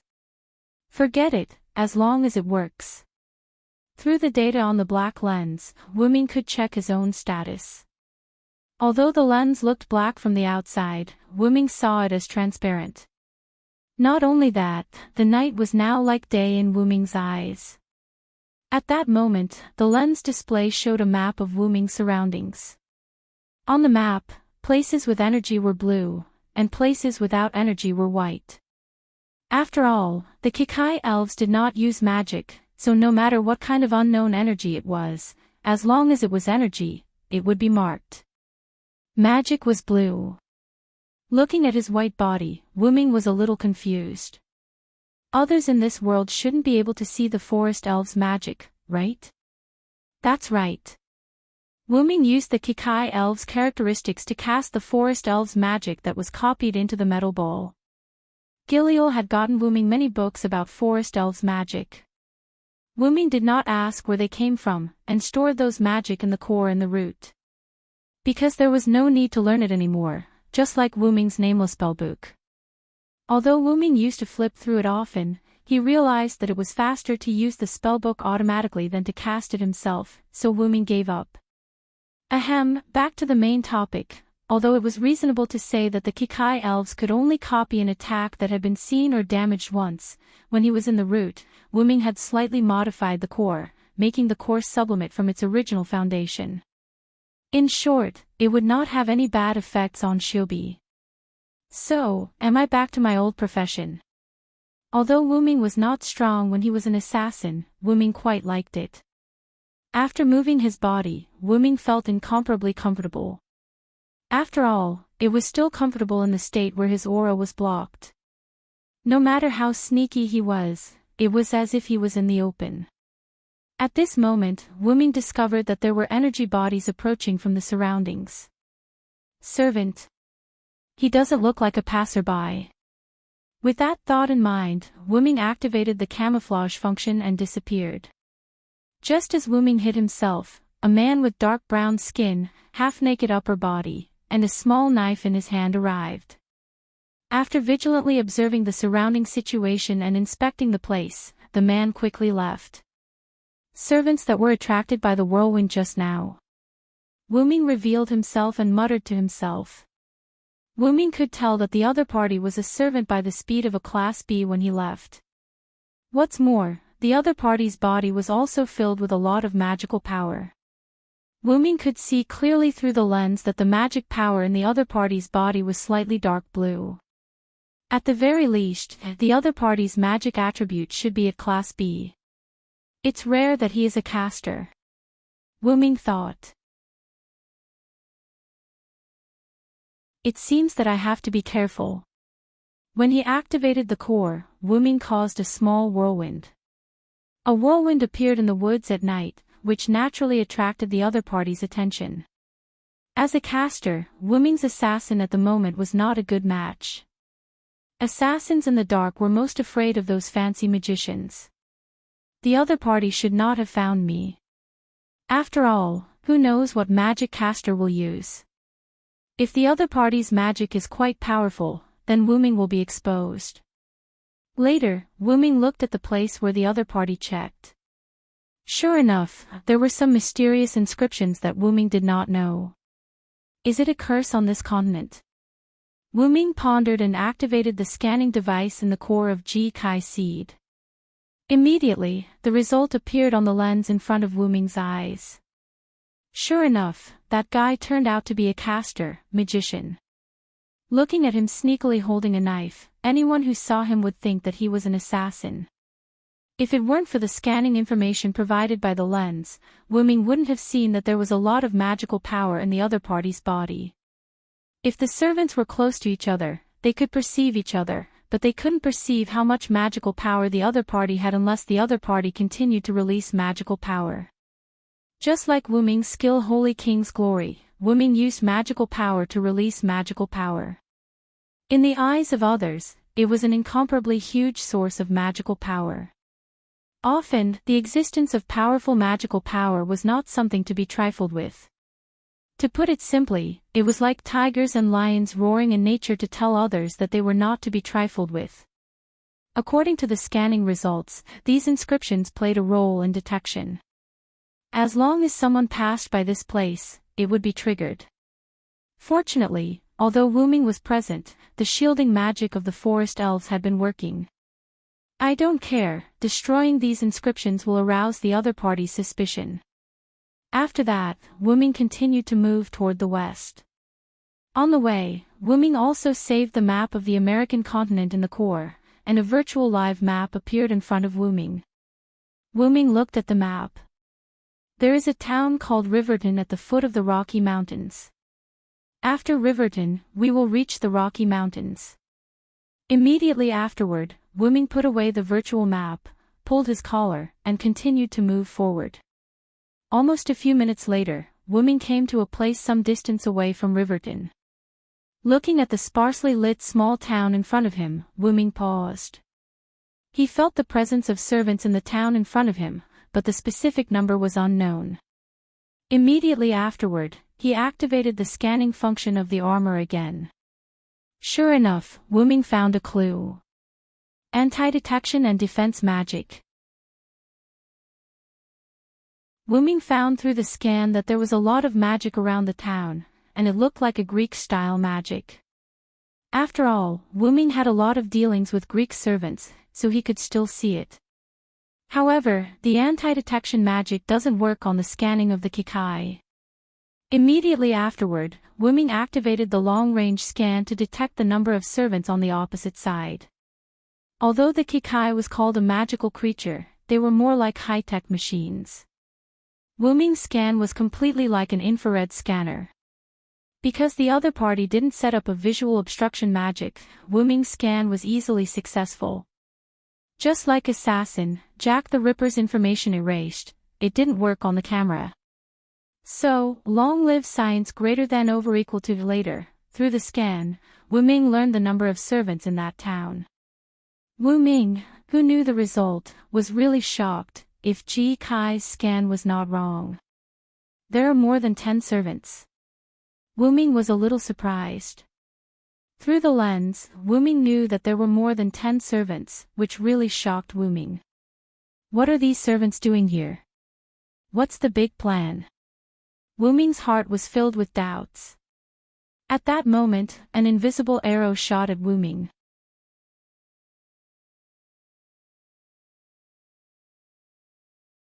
Chapter 481. Wu Ming heard the sound of air friction and leaned back, dodging the arrow that was shot at him. To be honest, if it wasn't for the warrior's insight, Wu Ming wouldn't have noticed the arrow. Looking at the ancient wooden arrow that was deeply embedded in the ground, Wu Ming found that it was entangled with magic such as silence, acceleration, and stealth, although these magic had been ineffective. No wonder he couldn't hear anything and couldn't see anything. It seemed that the opponent's magic was not low. At this moment, the lens in front of Wu Ming's eyes also showed the arrow attack. There was no doubt that the arrow that was just enchanted with many magic had escaped the scanning of the Kikai core. It seemed that he couldn't rely too much on things from another world. In any case, it was really inconvenient to use things that were not from his world. I've been discovered. By now, if Wu Ming still didn't know that he had been discovered, then he really lived in vain. Since he was discovered, Wu Ming simply didn't hide. Feeling that there was a servant running toward him, Wu Ming didn't escape, but stood up. The inner armor that was transformed by the Kikai core was still worn by Wu Ming. Then, magic emerged from Wu Ming's body, and the magic began to burn. The white flame covered Wu Ming's whole body. Then, Wu Ming raised one of his hands and waved. The white flame disappeared with the wave of his hand, and Wu Ming appeared in the air. He had already put on the white full-body armor. Arthur's gift armor. He muttered the name of the relic softly. The holy armor seemed to be responding to him as it flashed with white light. At that time, the attacking servant also arrived. It looked like... No, he was a berserker. Ahahaha. Ahahaha. Oppressor. You are the oppressor. Ahahaha. The person who came was Spartacus, the Red Team berserker in the 14 Horsemen War. Because Wu Ming was in the Red Team at that time, so the two were regarded as allies. But Spartacus probably couldn't remember it. And the oppressor that Spartacus was talking about was probably Wu Ming's current identity as the king. This guy was quite obsessed with leaders, and he was even more obsessed with tyrants. But in general, he was still a berserker that could be communicated with. Of course, this was for the master. In this way, Spartacus, who had met Wu Ming once, jumped up, raised his ordinary iron sword, and slashed at Wu Ming. Clank! Wu Ming raised his arm and blocked Spartacus' iron sword. Arthur's armor of gift, which had a great defense against physical damage, was more than enough to block Spartacus's iron sword. Bang!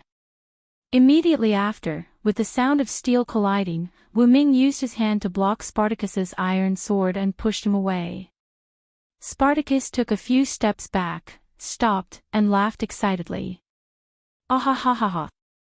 Ahahaha. Oppressor. Give me even more pressure.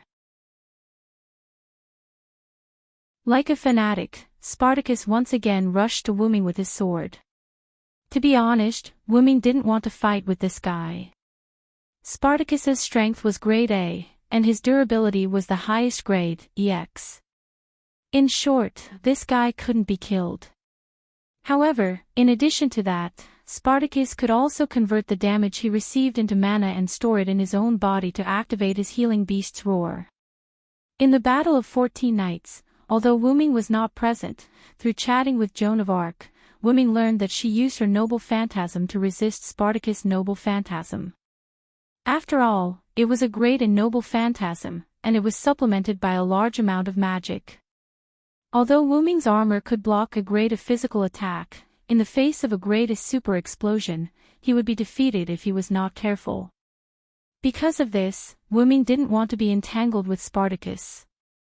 It just so happened that Spartacus' ability, except for strength and durability, did not exceed grade C, and his agility was only grade D. In other words, there was no need for Wu Ming to clash head-on with his opponent. Of course, Wu Ming's strength had reached grade A, and he had the support of Lun's magic and mecha armor. He was not afraid of a head-on clash. Sure enough, it's better to fight quickly. After all, since Spartacus was here, it meant that the other 10 servants Wu Ming observed were also here. Although Wu Ming was not weak, after all, it was unlikely that more than 10 servants were first-class or even top-level servants. If that was the case, Wu Ming had to consider running away. Oppressor Looking at Spartacus who rushed in front of him again, Wu Ming decided to end the battle immediately. Clank. The sound of steel colliding was heard again, but this time, Wu Ming did not block Spartacus' iron sword with his arm, but he firmly grasped Spartacus' iron sword with his palm. Ahahaha. Oppressor. Spartacus struggled to pull back his weapon, but it did not move. At this moment, Wu Ming's hand that was holding Spartacus' iron sword was full of Lun's runes and electrical wiring. That was the Lun's magic that strengthened his strength and the mechanical armor's enhancement. The double enhancement allowed Silent Wonder's strength to temporarily surpass a rank. It was not correct to say that he was EX rank, but rather, his strength had become A++. After all, it was temporary. However, the data was nothing to worry about. Wu Ming's purpose was only to control Spartacus for a few seconds. Immediately afterward, Wu Ming's free hand was inserted straight into the space, and a golden ripple wrapped around Wu Ming's hand. Then, Wu Ming's hand was pulled out of the golden ripple, and a silver-white chain was pulled out by Wu Ming from the golden ripple. That's right, that was the pseudo-heaven lock that Wu Ming once created with Create Green item. Clatter. With the sound of the chain, Wu Ming threw the silver chain on Spartacus' body. Like a silver python, the silver chain tightly wrapped around Spartacus' limbs and body after coming into contact with him. Then, Wu Ming let go of Spartacus' iron sword. Clang! The iron sword fell to the ground. Although the pseudo-heaven lock also had a special attack on divinity, Spartacus did not have divinity, so the chain was just a solid chain that was difficult for Spartacus to break free. However, if one looked carefully, they would find that there were Lune runes on the silver chain. Fearing that Spartacus would break free from the chain, Wu Ming instantly added Lune runes to the pseudo-heaven lock after taking out the pseudo-heaven lock. As a result, Spartacus, who was bound by the strengthened pseudo-heaven lock, was strangled to death.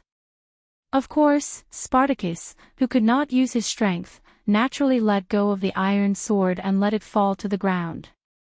Immediately afterward, Wu Ming reached into the golden ripple and took out 2 chains. Of course, this time, it was not to deal with Spartacus, but to deal with the new servant.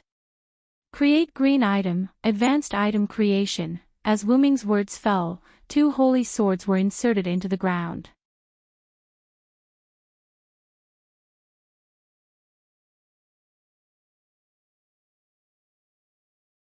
Not to mention that it was a liberation noble phantasm, the holy sword Excalibur was quite famous.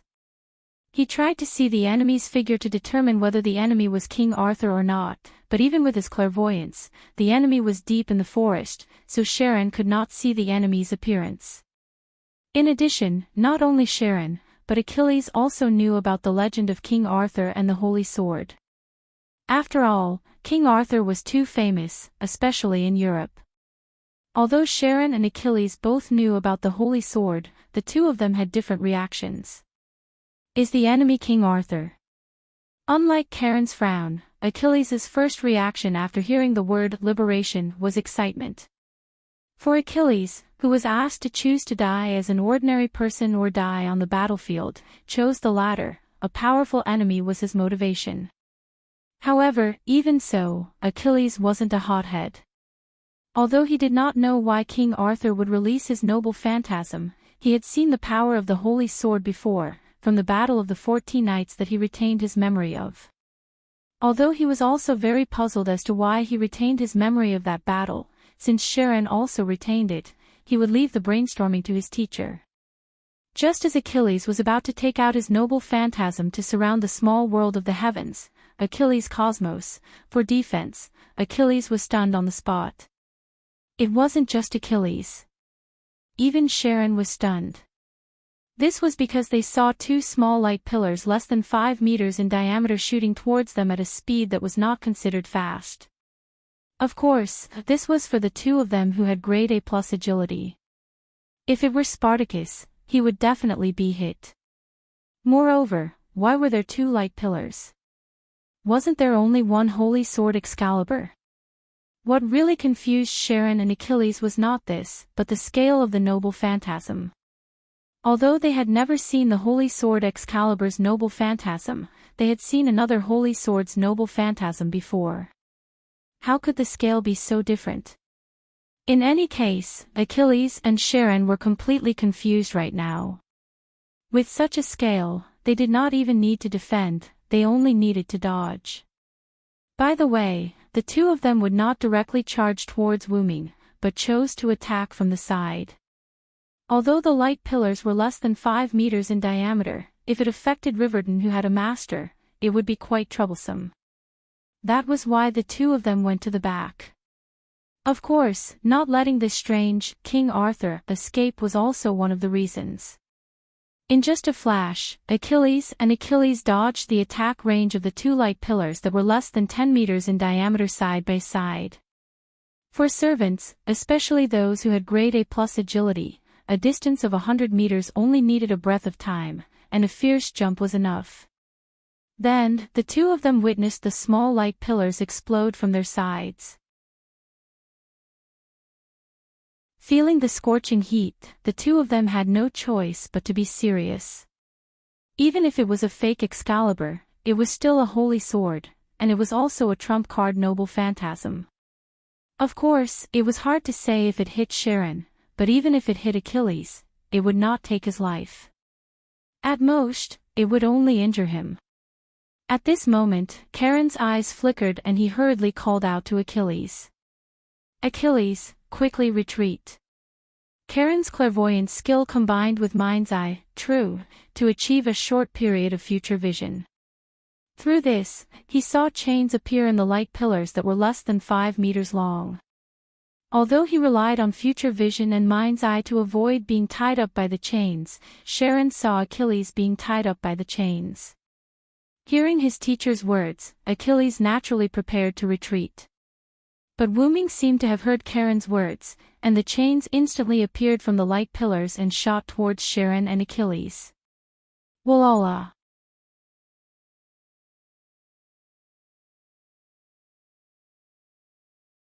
Chapter 483. Whoosh! Using his wooden bow to shoot an arrow, Sharon broke the chain that was heading straight for him, and quickly retreated on all fours. Then, Sharon looked in Achilles' direction. Without a doubt, Achilles was tied up. His spear fell to the ground, and his arms and body were tied up by the silver chain like firewood. In the end, Achilles had underestimated his opponent. However, this was also due to his competitive nature. Unlike Sharon, who had moved more than 10 meters, Achilles had only dodged to the side of the light pillar. It could be said that he had almost brushed against it to show off his ability. In the end, the chain covered by the light pillar had tied him up in an instant. This really was a case of, if you don't do it, you won't die. I see. The target wasn't me from the beginning. Sharon saw the light pillar disappear, and the chain slowly retracted. Perhaps it was not meant to tie him up in the first place. Realization dawned on him. Ugh! Damn it, why can't I break free from the chain? Achilles said angrily. At this moment, Achilles was already using all his strength. He grimaced, but he could not break free from the silver chain. Instead, the chain was getting tighter and tighter. Sharon, on the other hand, did not care about his disciple. Instead, he raised his wooden bow and pointed in the direction of the forest. It wasn't just him. Even Achilles could feel that the owner of the chain was getting closer. So it seems that Spartacus has failed. Sharon said calmly. Of course, it was not Sharon who had asked Wu Ming to scout. Spartacus happened to be the closest to Wu Ming, so when he heard that there was an enemy, he ran over excitedly. Stop, Achilles. The chain is getting tighter the more you struggle, Sharon said to Achilles without turning his head. Achilles also realized that he could not break free no matter how hard he tried. He simply listened to Sharon and stopped struggling, and looked at the forest together. Seeing that the chain that did not bind Sharon was slowly being dragged into the forest, they guessed that the enemy was about to reach the edge of the forest. That's a chain that targets divinity. After all, an immortal demigod hero isn't easy to deal with. Wu Ming's voice came from the forest. This voice is... Karen frowned again. He had sensed something when he heard the word Excalibur.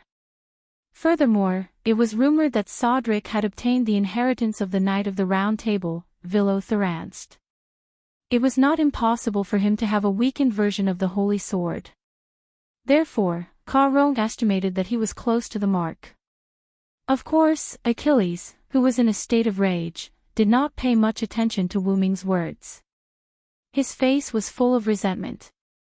You despicable person, if you have the ability, let go of me and fight me head-on. What kind of hero are you if you play tricks?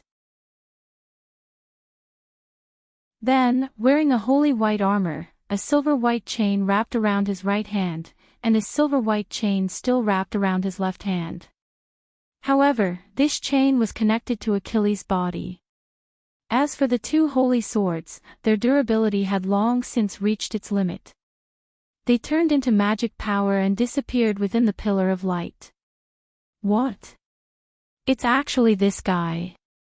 Sodric, if you have the ability, let go of me. Achilles became even more agitated as if he had seen an old enemy. I didn't expect you to be summoned here. Karen also had a face full of emotion. However, he still did not lower his bow and arrow aimed at Wu Ming. After all, this continent was too chaotic. Including them, there were a total of 6 forces. Who knew which side this old friend in front of him was on? In the face of their words, it was Wu Ming who was dumbfounded. What's going on? It was rare for them to have memories of the Battle of the 14 Horsemen, or were they the servants of the Battle of the 14 Horsemen? After all, Sodric had only appeared during the Battle of the 14 Horsemen. Wu Ming, who had a deal with the 2 great restraining forces, had already set a rule that his servant image could not be sent out without his permission. Since Karen and Achilles recognized him, then they either had memories of the Battle of the 14 Horsemen or were the servants of the Battle of the 14 Horsemen. But how did they recognize me when they didn't see my face? Could it be through my voice? Wu Ming began to think again. Karen had indeed recognized Wu Ming's voice, but Achilles had only reacted after seeing Wu Ming's armor. As if thinking of this, Wu Ming looked at his armor in relief and understood. This armor was basically the same as the armor Wu Ming wore during the Battle of the 14 Horsemen, but the armor worn by Wu Ming during the Battle of the 14 Horsemen was not as bright as this armor. There was also the addition of a helmet. However, with Wu Ming's voice, it wasn't impossible for Achilles and Sharon to recognize him. But since Karen and Achilles both had memories, why didn't Atlanta recognize him, or did she recognize him but didn't want to say it? As for Spartacus, that guy doesn't care who you are. As long as you are an oppressor, I will beat you, regardless of whether you are an enemy or not. And while Wu Ming was thinking, Achilles looked at the silent Wu Ming and was a little impatient. Hey! Say something. Karen was also thinking silently. Could it be that Sodric didn't have memories of the Battle of the 14 Horsemen like him and Achilles? Achilles' roar made Wu Ming come back to his senses. Sorry, I just didn't expect you to have memories of that time, so I fell into deep thought for a moment. Wu Ming's voice came from under the helmet again. Kaka, then, Wu Ming controlled the helmet to open. It's good that you still remember. Was the spying just now you, or was it your partner? Karen began to question Wu Ming. After all, if there was no hostility, spying secretly was not appropriate. However, even if they were enemies, Sodric's actions made Achilles and even Karen slightly disdainful. After all, in their eyes, Sodric was a person of importance. How could he be reduced to the point of peeping? But if you say you were peeping, then so be it. Your skills were so bad that you were discovered in an instant. Aren't you embarrassed? Wu Ming naturally didn't feel embarrassed, although what he did was a little shady. After all, passing by here had aroused Wu Ming's interest, so Wu Ming didn't know how to explain it. He couldn't say, I was just looking around because I was interested, or something like that. I passed by here and sensed the presence of many servants in this town, so I did a simple check. I didn't expect to be discovered by you. Wu Ming didn't even blush as he spoke about his peeping so openly. But he didn't expect that a simple scan of the mecha armor would be discovered by Karen. Just now, I sensed someone spying on us through the mind's eye, so I went ahead with Achilles and came out to take a look. Master will be here soon. If you want to run, do it now. Karen calmly said to Wu Ming. Hey! Sensei, how are you going to cover this guy? Achilles asked, puzzled. I'm not covering his escape. After all, even if Chaldea's master and other servants come, if Sodric wants to run, I don't think our chances of catching him are high. Karen didn't care about Wu Ming's presence and said directly to Achilles. And there was something else Karen didn't say. Especially since you, the strongest of us, are still bound by the celestial lock. Sharon, who was highly intelligent, had guessed what Wu Ming was talking about when he heard about the chains of divinity. After all, the only silver-white noble phantasm that was tighter and tighter to the divine chain was the celestial lock. Although Karen was also very curious about where Wu Ming got the celestial lock. As he raised his eyebrows, Sharon continued to stare at Wu Ming. Then he realized that Wu Ming was smiling. Hey, the master of Chaldea you mentioned, is it the orange-haired little girl called Fujimaru Tachika? Then, seeing Achilles' expression of, how did you know, Wu Ming got his answer. Looking at Gadotsi, who was escorted by a group of servants in the distance, Wu Ming loosened the chain that bound Achilles.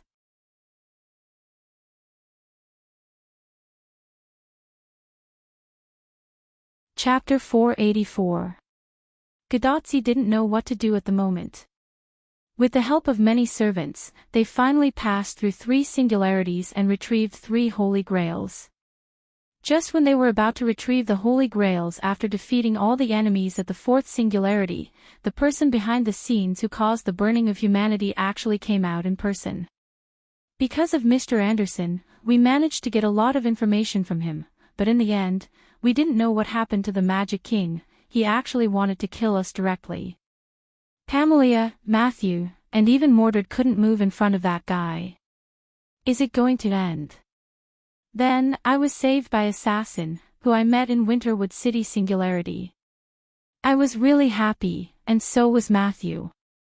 As for Pamela, although she didn't show it, because of Assassin's arrival, she also relaxed. And it seems that Mordred and Assassin have an ill-fated relationship. I'm really curious.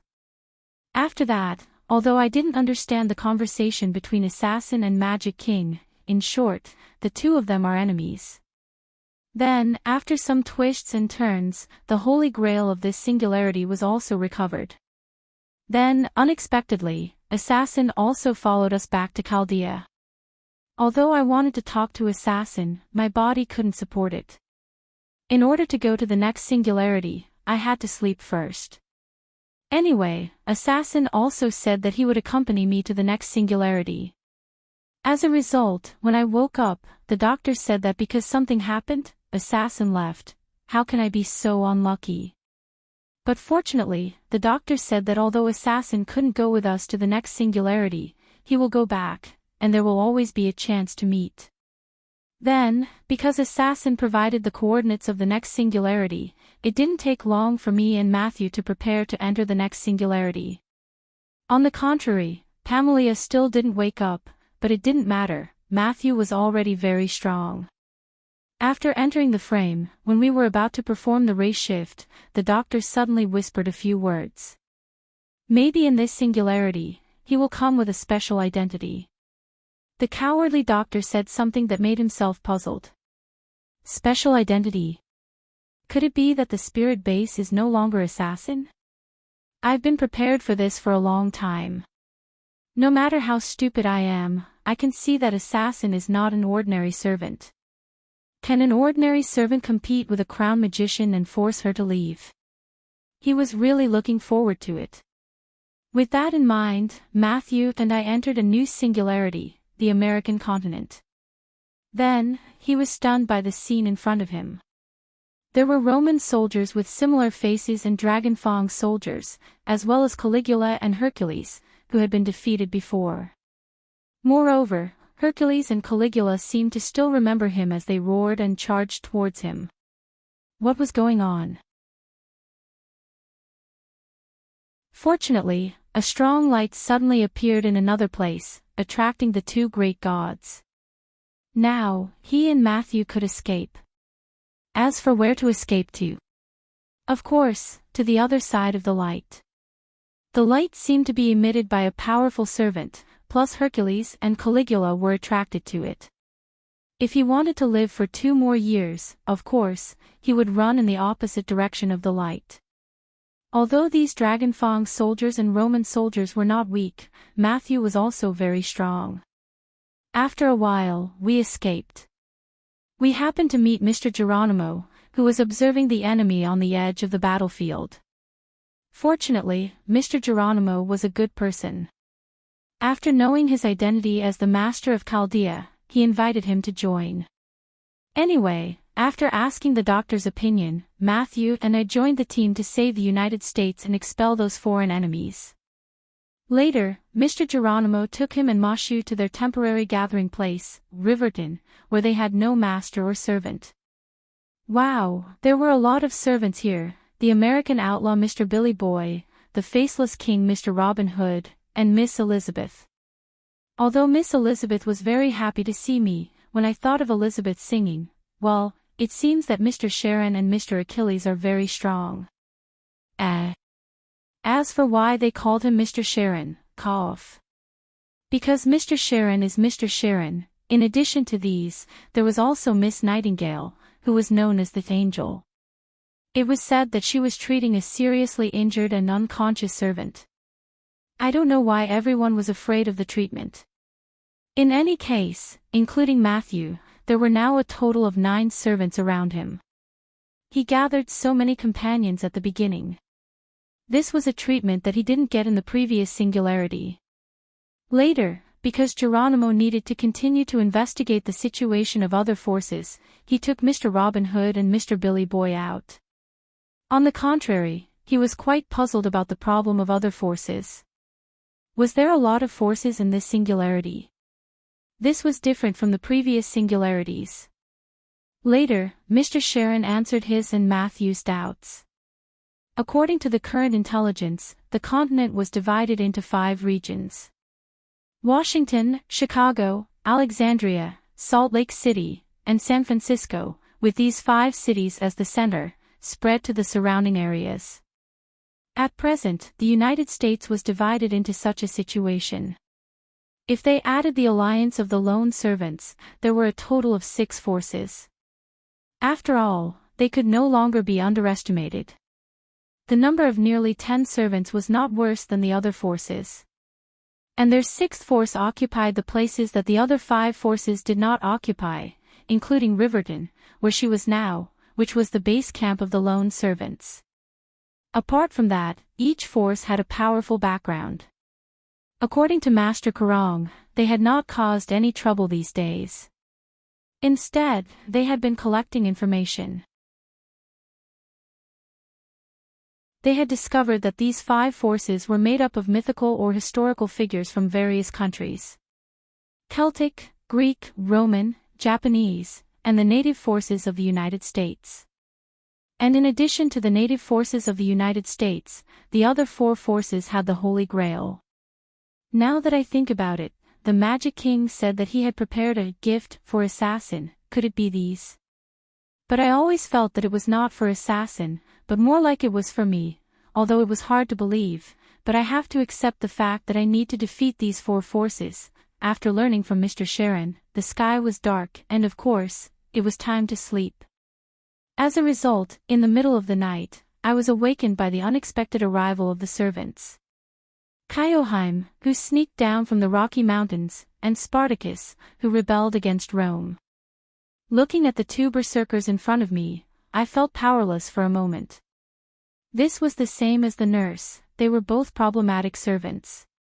However, as long as I found the berserkers' preference, it was easy to get along with them. I just had to compromise with them, and then they readily agreed. Spartacus' compromise was easy to deal with, but Kyoheim actually asked to be with her all the time, the kind of skin contact, which gave me a headache.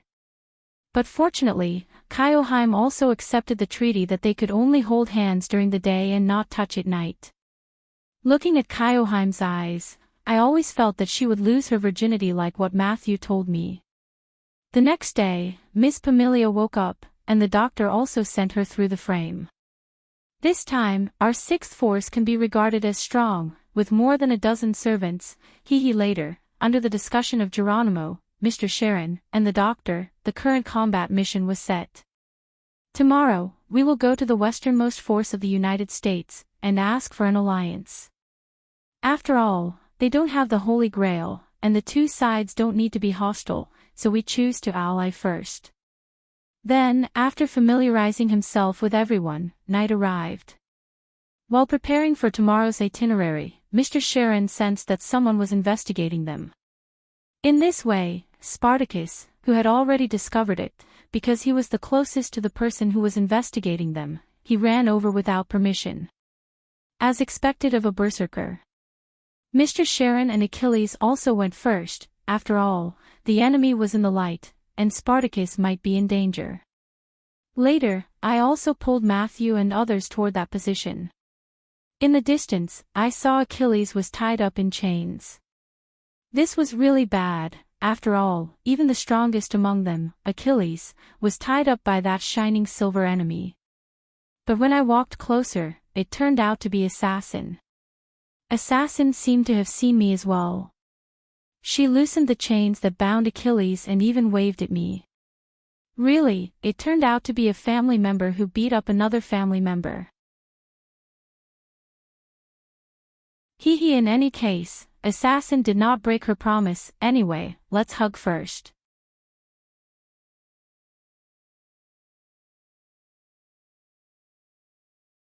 Chapter 485. Wuming loosened the chain that bound Achilles. When he saw Gadotsi, he knew that he couldn't fight, so he put the 2 chains directly into the golden ripple. Then, looking at Gadotsi, who ran all the way to him, Wuming quickly touched the armor and hugged her.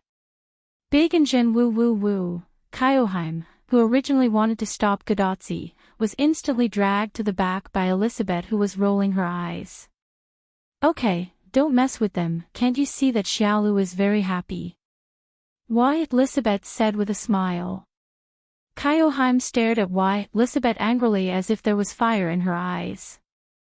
Looking at Why Lisabeth's evil smile, how could she not know the female lizard's thoughts? It was nothing more than her.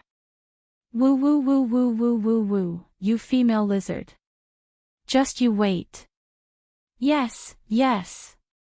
Assassin. You're here. Gadotzi hugged Wu Ming and shouted happily. As for Wu Ming, he dotingly patted her little head as if he was hugging his daughter. Aren't you afraid that you'll knock into something? My armor is very hard. With your small body, what if you break it by pouncing on me like this? But I believe that you won't let me get hurt, assassin. It can only be said that Wu Ming's reliability made Gadotzi believe that she will not get hurt. Wu Ming could only smile helplessly. Okay, come down first, Matthew is still watching. Wu Ming patted Gadotzi's little head. Gadotzi also realized this and hurriedly got down from Wu Ming's body. He came to little Eggplant's side and smiled shyly. Matthew didn't care about anything, but he was quite puzzled. Senpai, you and Assassin Senpai have a good relationship, but you have only met a few times. Huh? Really? I feel okay. When Matthew said that, Gadotzi didn't care and said casually. Instead, Wu Ming fell into deep thought. Matthew was right, he and Gadotzi have been together for less than a week, how can the two of them feel like family? However, after all, it was not the time to talk. Wu Ming looked at the pitch-black surroundings and said immediately. Let's get out of here first, this is not a place to talk. Other servants saw the relationship between Wu Ming and Gadotzi, and immediately put down their vigilance against Wu Ming. After all, they just wanted to peek, even if they wanted to explain, this was not the place to talk. So, they returned to Riverdon's house. After returning to the house, only Sharon, Matthew, Gadotzi, and Wu Ming were left at the scene. After all, the sixth force had already been planned, and such things like discussing the plan were handed over to Sharon and Geronimo, but now that Geronimo was not there, then it was handed over to the great sage Sharon. After all, Karen's name was enough to convince everyone. Kaioheim was forcibly suppressed by Lisabeth, Robin Hood, and Billy Boy. Because Kaioheim and Gadotzi signed a magic treaty provided by Da Vinci, so as long as Kaioheim wanted to touch Gadotzi at night, her power would be suppressed. But in fact, even if there was no power suppression, it was okay, because this berserker's strength was only Yi. However, Kaioheim's desperate resistance made even Wu Ming slightly surprised, but he didn't know why Kaioheim kept staring at him. Wu Ming was confused. Of course, this was what Gadotzi ordered Lisabeth and the others to do. Gadotzi saw that Wu Ming was in a good mood, and obviously, she didn't want to spoil Kaioheim's mood. Pamelia saw that it was Wu Ming, and then she left with an uninterested look. Achilles, on the other hand, snorted and left. It seemed that Wu Ming's dirty trick of binding Achilles made him very unhappy. However, since it was related to his master, Achilles didn't say anything else. Then, Wu Ming explained his matter, and told them that he was now Celander. So, that is to say, you are not Sodric now. Sharon deliberately emphasized the word now. Sharon already knew that Wu Ming was definitely not an ordinary servant, at least not as simple as it seemed on the surface. Celander. I feel more familiar with the name Assassin, and I'm not familiar with history, so I don't know this name. Matthew, do you know it? Gadotzi was not familiar with mythology, so she wasn't familiar with the name Wu Ming said. The name Celander seems to be a character in the Long March. Matthew stayed in the sterile room all year round, so he read a lot of books, and he also knew some things about Celander, but not all of it. Now let's let the genius explain. Suddenly, a rather cheerful female voice came. Then, the communicator on Gadotzi's wrist emitted a light, and a virtual electronic screen appeared, but this time it was not Roman's figure, but a woman wearing a 15th or 16th century European trench coat, with a mechanical arm on her left arm, and a strange staff with a hexagonal crystal at the top. After seeing this face, Wu Ming was shocked. Isn't this Mona Lisa? Da Vinci's wife. Obviously, Gadotsi and Matthew were also shocked by the appearance of this Mona Lisa, cough cough. Da Vinci's wife. On the other hand, Wu Ming was relieved when he heard the name Mona Lisa. Da Vinci was Mona Lisa, so it wasn't that hard to accept. Hee hee. After all, this was a world of magic, and science didn't work here at all. Da Vinci's wife, stop messing around. This time it was Roman's voice, and along with the shaking of the virtual screen, Da Vinci disappeared on the screen, and Roman's cowardly face appeared instead. Sure enough, when I see this face, I subconsciously hate it. Sharon frowned, and then forced himself not to look at Roman, and only listen to his voice. Even the great sage said that. Roman was disappointed, and put on an expression that said, I can't do it anymore. Wu Ming estimated that if it weren't for the fact that he couldn't move freely, Roman would have lost his balance. Doctor, please get to the point. Matthew coughed, and said sternly. That's right, doctor. Since it's always the same evaluation, you should accept it. Gadotsi's words were like a sharp sword that pierced Roman's body. Fortunately, Roman wasn't as unreliable as he looked. Ahem, okay.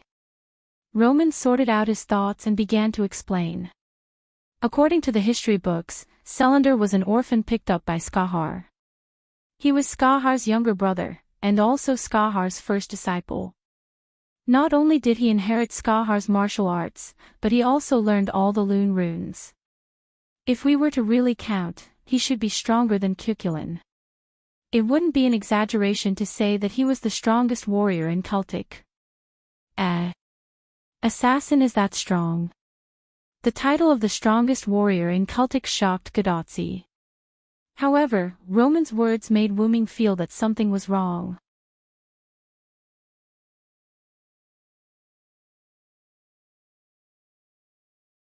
Chapter 486. The reason why Wu Ming felt that something was wrong was because of the origin of Selander that Roman mentioned. As an abandoned orphan, he was adopted by Skahar. However, considering that the records in the future were not complete, and that Wu Ming and Skahar were considered siblings, Wu Ming did not intend to deny Roman's words. Then, in the face of Roman's words about being the strongest in the Celtic kingdom, Wu Ming smiled casually and said, the title of the strongest warrior in the Celtic kingdom, maybe I really deserve it. It was important to note that Wu Ming was talking about himself, not Selander. After all, the Villo of the Knights of the Round Table was also Wu Ming. Because he had already planned it in his heart, Wu Ming did not intend to tell Gadotsi and the others. So, is this also the reason why Cuchulainn called you senior brother? Matthew suddenly realized. Gadotsi and Roman also recalled the time when Cuchulainn was a caster at the Winterwood Singularity and called him senior brother enthusiastically. Well, in short, that's it. Wu Ming smiled and shrugged. The more he spoke, the more mistakes he would make. It was better for him to keep quiet. But, if you are Selander, then you are related to the easternmost Celtic kingdom. Suddenly, Sharon looked at Wu Ming with a serious expression, as if he was guarding against something.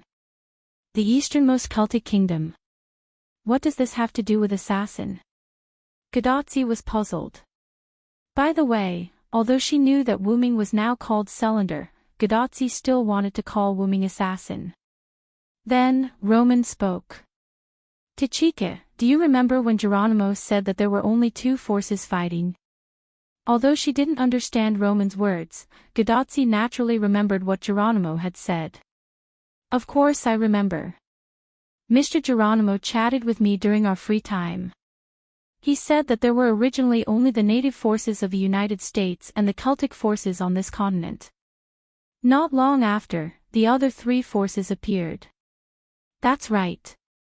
This represents the original history of the United States resistance against the United Kingdom. However, it has become a dispute between the United States heroic spirits and the Celtic heroic spirits, Roman explained. Matthew looked at Godotzi and Roman on the screen with a puzzled look. Because it was what Geronimo said to Godotzi when they were chatting, apart from Matthew and Roman who happened to hear it, even Matthew didn't know about it. After all, I thought that since we're already part of the Five Forces, I didn't tell everyone about this. Godotzi awkwardly scratched the back of her head. At this moment, the great sage Sharon spoke up. Msader is right about that. Then, I believe that Mr. Romani wants to talk about the leader of the Celts, Maeve, that we learned from Geronimo. All I can say is that he is indeed a sage, addressing Romani as Mr. Romani. When Ka Rong said this, it was Wu Ming who looked embarrassed. What about Maeve? Don't we already know that the leader of the Celtic forces is Maeve? It had to be said that Godotzi really didn't know much about history and mythology. However, she couldn't be blamed. If it wasn't for some reason or interest, most students wouldn't know about Maeve. At this moment, our little eggplant blushed and quietly whispered into Godotzi's ear. That. Senior, if the historical records are correct, Senior Selander is the person Maeve loves, Godotzi looked at the blushing Matthew, then looked at the awkward Wu Ming. It seemed like this was true. Ahem.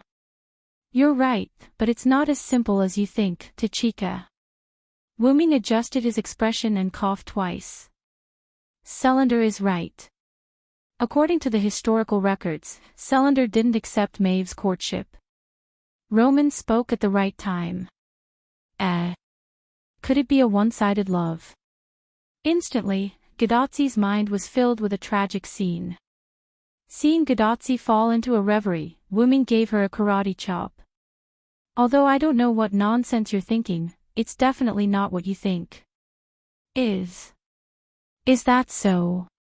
Ahem, because Wu Ming didn't use much force, Godotzi could only hold her head and smile awkwardly. Then, Roman began to tell the story of the long march to seize the bowl. Selander finished his apprenticeship in the demonic realm and walked all the way to Connaught. He settled down there and by chance, he saved Maeve, who was the current lord of Connaught. In the end, Maeve stayed behind as a guard. Selander also stayed behind because he had nowhere else to go. Godotzi and Matthew listened attentively. Sharon didn't interrupt. On the other hand, Wu Ming nodded. This was in line with his experience. Maeve could be said to be the Greek goddess of beauty, Aphrodite. She played with all the men she met. However, because Selander turned a blind eye to Maeve's beauty, Maeve's competitive spirit was aroused. In the end, because of her willfulness, she started a war with Ulster. The source of the war was the snatching of a sacred bowl. After that, there was the story of Selander and Cuchulainn killing each other. In the end, the war ended because Maeve's father, the King of Ireland, interrupted. Selander took the opportunity to leave and Cuchulainn was killed by Maeve's plot. Maeve was also assassinated because she was immersed in her love for Selander because of Selander's departure. That was the end of the story. Roman briefly described the long march to snatch the bowl. It was almost the same as Wu Ming's experience. Wu Ming really didn't know what happened after that. With his own long march to snatch the bowl, the ending was probably different from the original story. Therefore, Wu Ming didn't say anything. Actually, the rumors about Maeve and Selander are a little messy. There are a few versions, but this version is generally recognized as the most historically accurate, Roman continued. Wu Ming nodded in his heart. It was indeed quite accurate. It can be said that the long march to snatch the bowl was caused by Selander. If it wasn't for Selander, I'm afraid there wouldn't be a long march to snatch the bowl. However, Wu Ming smiled bitterly. You're wrong about that. If it wasn't for me, Maeve would have caused this war because of her selfishness, and Maeve also met two men who weren't swayed by her beauty. One loved her the most, and the other was the most ruthless. Wuming could understand. The one who loved him the most was naturally himself, and the one who was the most ruthless was probably Cuchulainn. Cuchulainn had delayed Maeve a lot of things. Although Maeve's original intention was to use the war to delay Wuming, the meticulous Maeve must have planned how to make Wuming stay after the victory. In the end, she was delayed by Cuchulainn, and Wuming took the opportunity to escape. Speaking of which, I still have to thank junior apprentice brother, Wuming thought. So that's how it is. What Master Karen is trying to say is that Assassin's appearance should be related to Maeve, right? Suddenly, Gadotzi clenched his fist and punched the palm of his other hand. When did Gadotzi become so smart? Wuming looked at Gadotzi in confusion.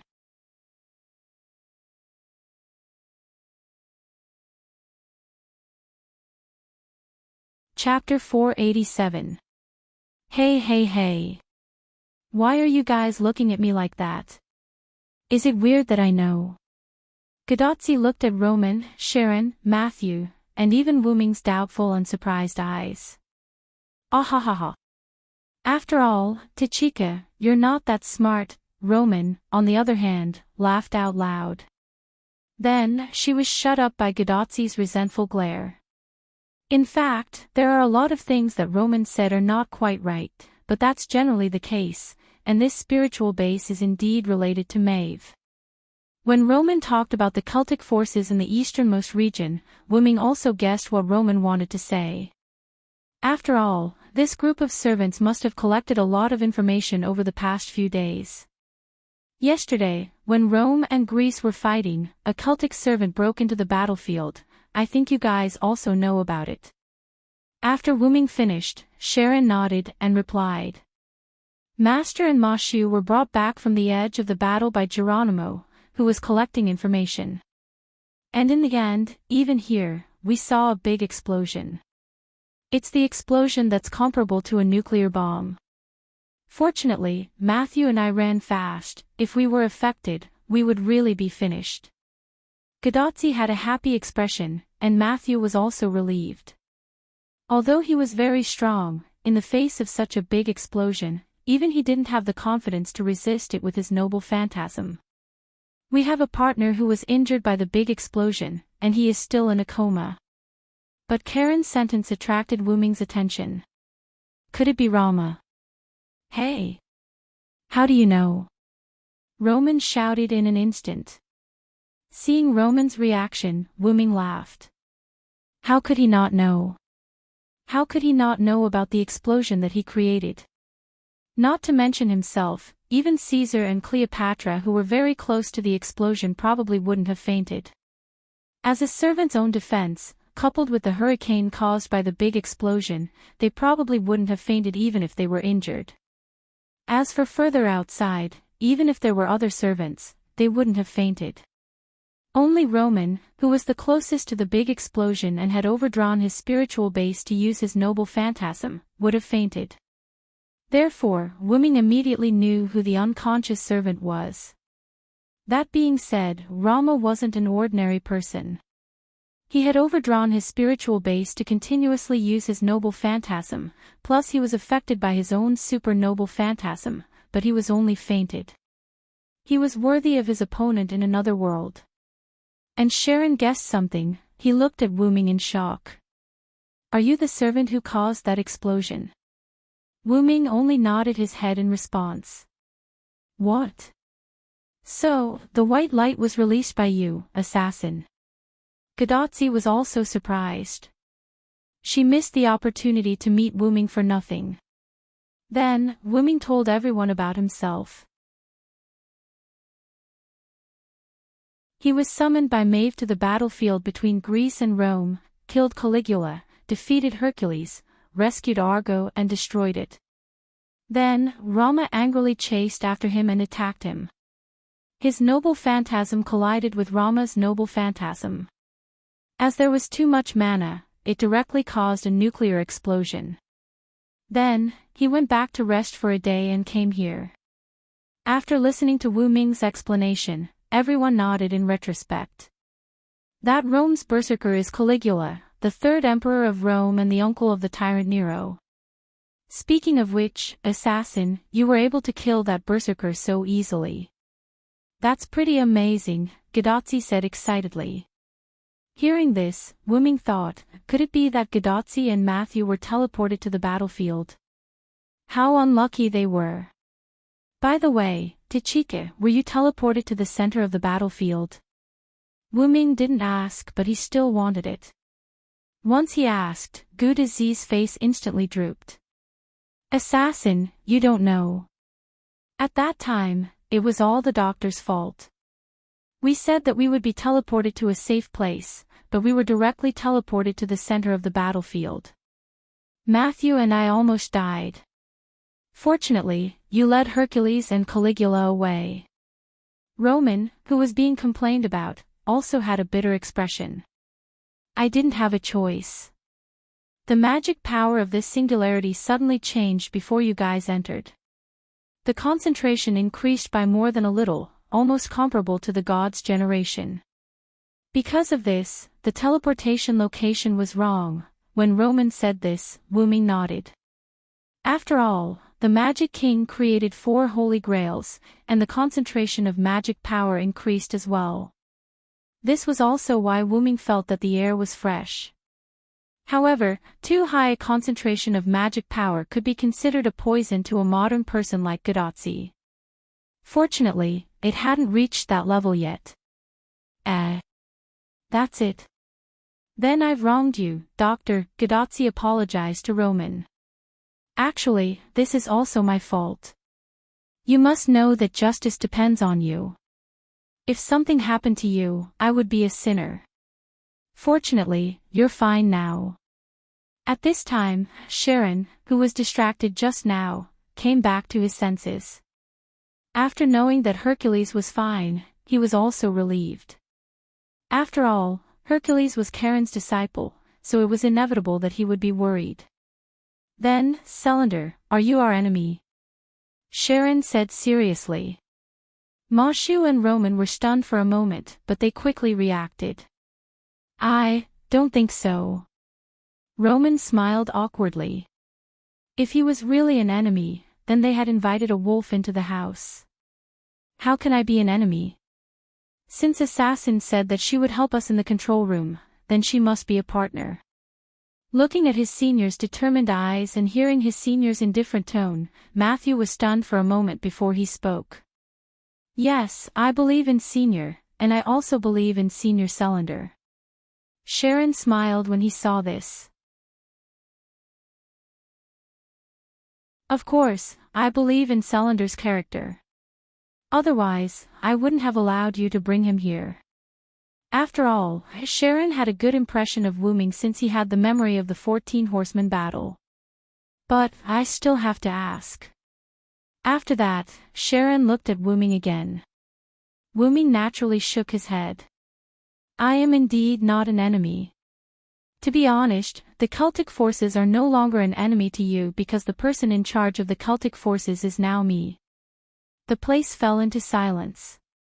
Then, Sharon covered his ears. Hey hey hey. The sound penetrated the house and attracted other servants. Sharon removed his hands that were covering his ears and went out to send away the servants that were attracted by the sound of the scream. As expected of a teacher, he had already expected this scream and covered his ears in advance. So, why are you so surprised? Even though Wu Ming was a servant, facing the girl's scream, Roman automatically ignored it. He still couldn't stand it. But, one of the 4 bosses that we need to defeat suddenly became one of our own. It's a bit hard to react. Gadotsi smiled awkwardly. For bosses. Wu Ming was puzzled by Gadotsi's words.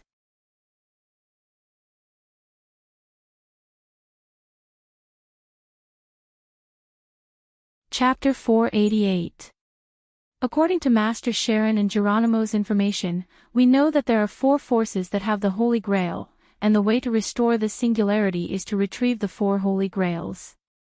So, we need to defeat the 4 big bosses, Gadotsi said with a smile while looking at Wuming. Although it's not wrong to say that, it feels like we're playing a game. Tachika, be serious, Roman said weakly. Hearing Roman's complaint, Matthew felt quite embarrassed, but it was good that his senior could be so cheerful. Forget it, lass. All you need to know is that the Celtic side that I represent is already one of us.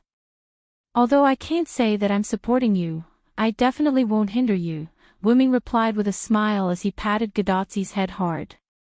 All right. Can't say that I'm supporting you. This made everyone puzzled. After all, Wuming was the leader of the Celtic side, how could he not support them? Wuming just explained with a wry smile. After all, it's not that easy to command the Celtic servants, unless you use the Holy Grail to forcibly control them, but if that's the case, it's better not to control them. Wuming knew that forcibly picked melons would not be sweet, so for Finn and the others, if they were not willing, Wuming was not prepared to forcibly control them with the Holy Grail. That's right, just not being enemies with us is already a big help. Roman sighed with relief. The Celtic forces were not as difficult to deal with as Greece and Rome. However, as long as Assassin is here, she can be considered a force, Gadotsi said playfully. Roman and Matthew were stunned, but after thinking about it carefully, they realized that it was true. Just like the previous nuclear explosion, except for those first-class servants, no, it should be the top servants, who could withstand it. Like Achilles, in theory, he had an immortal body, but if he was in that big explosion, he would probably die. After all, he wouldn't be able to protect his heel from that kind of explosion. However, speaking of helpers, I can find you some. Wuming thought of Athena and the other subordinate gods. Actually, we already have a lot of servants on our side, so there's no need to deliberately look for more helpers. Right now, it's better to retrieve the Holy Grail as soon as possible. Roman was right. If they deliberately looked for helpers, it would have some impact on their next plan. Taking advantage of the situation was fine, but there was no need to do it deliberately. Wuming also nodded. That's true. It is indeed troublesome to summon them. The Skywings relied on the clones of Wuming's 12 clones to form a connection with Wuming, but Celander's spirit base did not have such an ability, so it could only rely on its subordinate gods. Although the subordinate gods also relied on their own ability to summon them, Wuming could also draw a magic circle to summon the clones of Athena, Lancelot, and the others from the world of the godslayers. However, it would also take some effort. Thinking about it this way was putting the cart before the horse. Then forget it. Actually, Tachika is right. With me around, this trip will definitely be easy. Wuming nodded and patted Gadotsi's little head, causing Gadotsi to giggle and nudge Wuming's hand. It was not that Wuming was arrogant, but Wuming, who had cheated, could retrieve all 4 Holy Grails in a week if he wanted to. Of course, the premise was that the Magic King did not cheat. After all, it was a gift from that guy. Wuming did not think that it was as simple as having a few more servants. In addition, there was also Gadotsi, so Wuming chose to proceed step by step. I was originally going to go through this place to the American forces in the west of the Rocky Mountains to prepare for an alliance. Who would have thought that I would inadvertently spy on Tachika? When Wuming said this, Matthew and Roman also sighed. Gadotsi, on the other hand, looked very happy. This means that I am fated to be with Assassin, he, looking at Gadotsi, who was looking at him with a smile. Wuming also smiled. You said that you are going to the west of the Rocky Mountains. Are you going to unite with Edison? At this time, Sharon, who had sent away the other servants, also came back and happened to hear Wuming's words just now. Yes, after all, only the American forces that originally confronted the Celts did not hold the Holy Grail, so I decided to try to unite with the Lion Head, but, then, Wuming paused and continued. I don't know about the Edison you are talking about. I just heard from Maeve that the current ruler of the American forces is a lionhead. Lionhead. Everyone was also stunned. Could it be that Edison is a lionhead? What's going on? I also learned about Edison from Geronimo. According to the information collected by Robin Hood from the residents, their current president is indeed called Edison. Sharon looked at Wu Ming and said. Wu Ming also knew that Sharon must not be lying, so he nodded. And coincidentally, we are also going to unite with Edison. After all, the other party does not have the Holy Grail, so he is indeed a good ally. Sharon continued to talk to Wu Ming.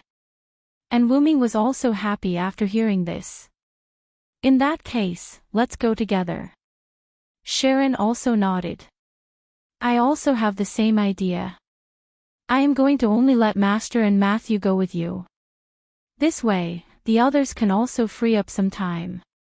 After all, we still have 3 opponents to deal with. Sharon sighed and continued. Although we have a large number of followers, except for Achilles, the other followers have a very low chance of winning against the Greek and Roman servants. As for me, in front of Hercules and the others, I can only follow the rules.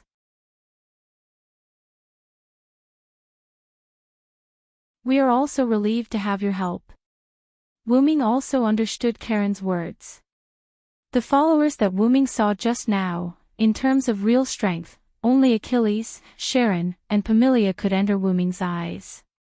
The others did not bring the slightest sense of threat to him.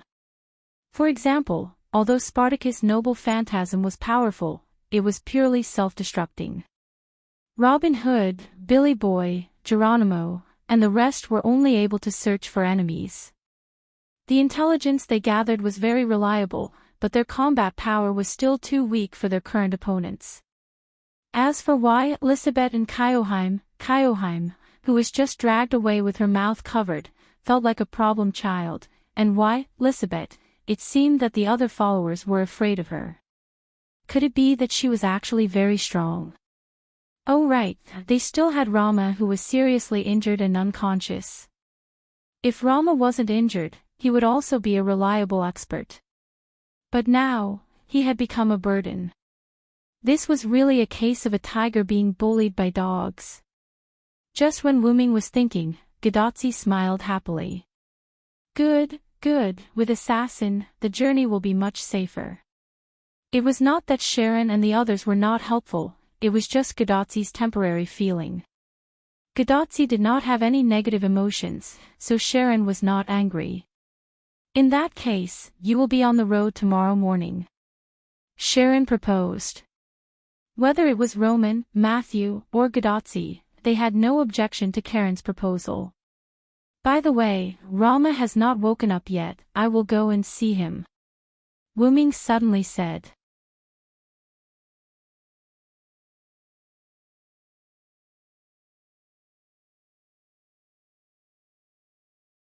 Chapter 489.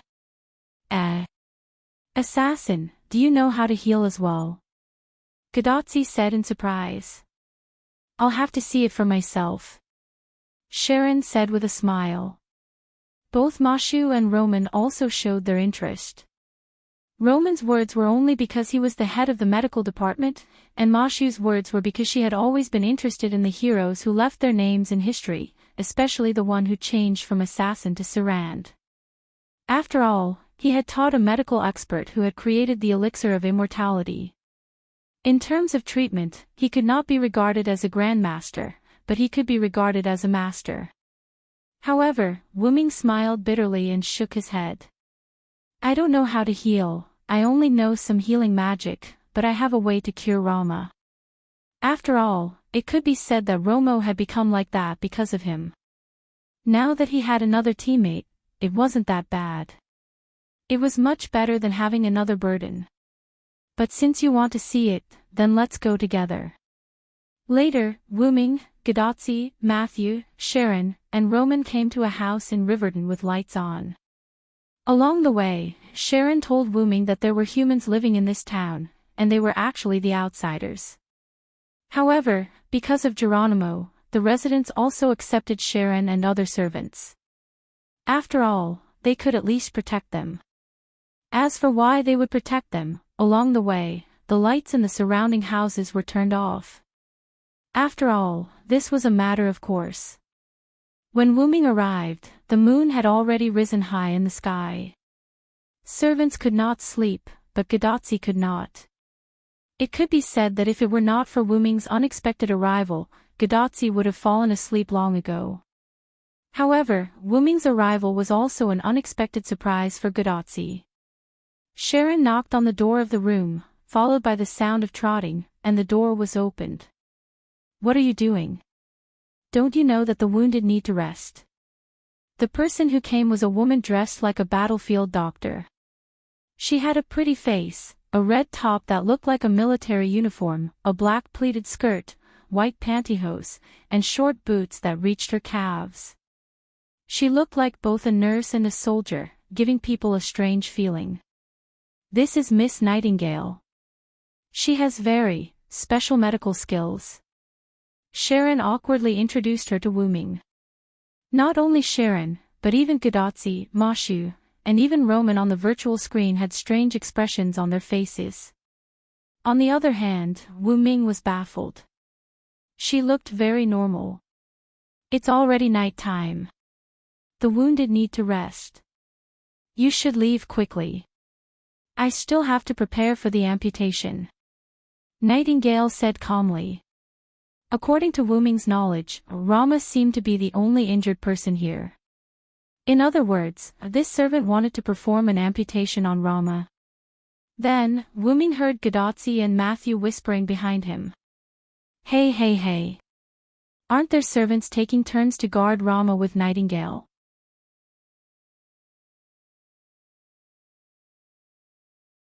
"What's going on? Senpai, have you forgotten?" When Senpai Selander arrived, almost all the servants had left.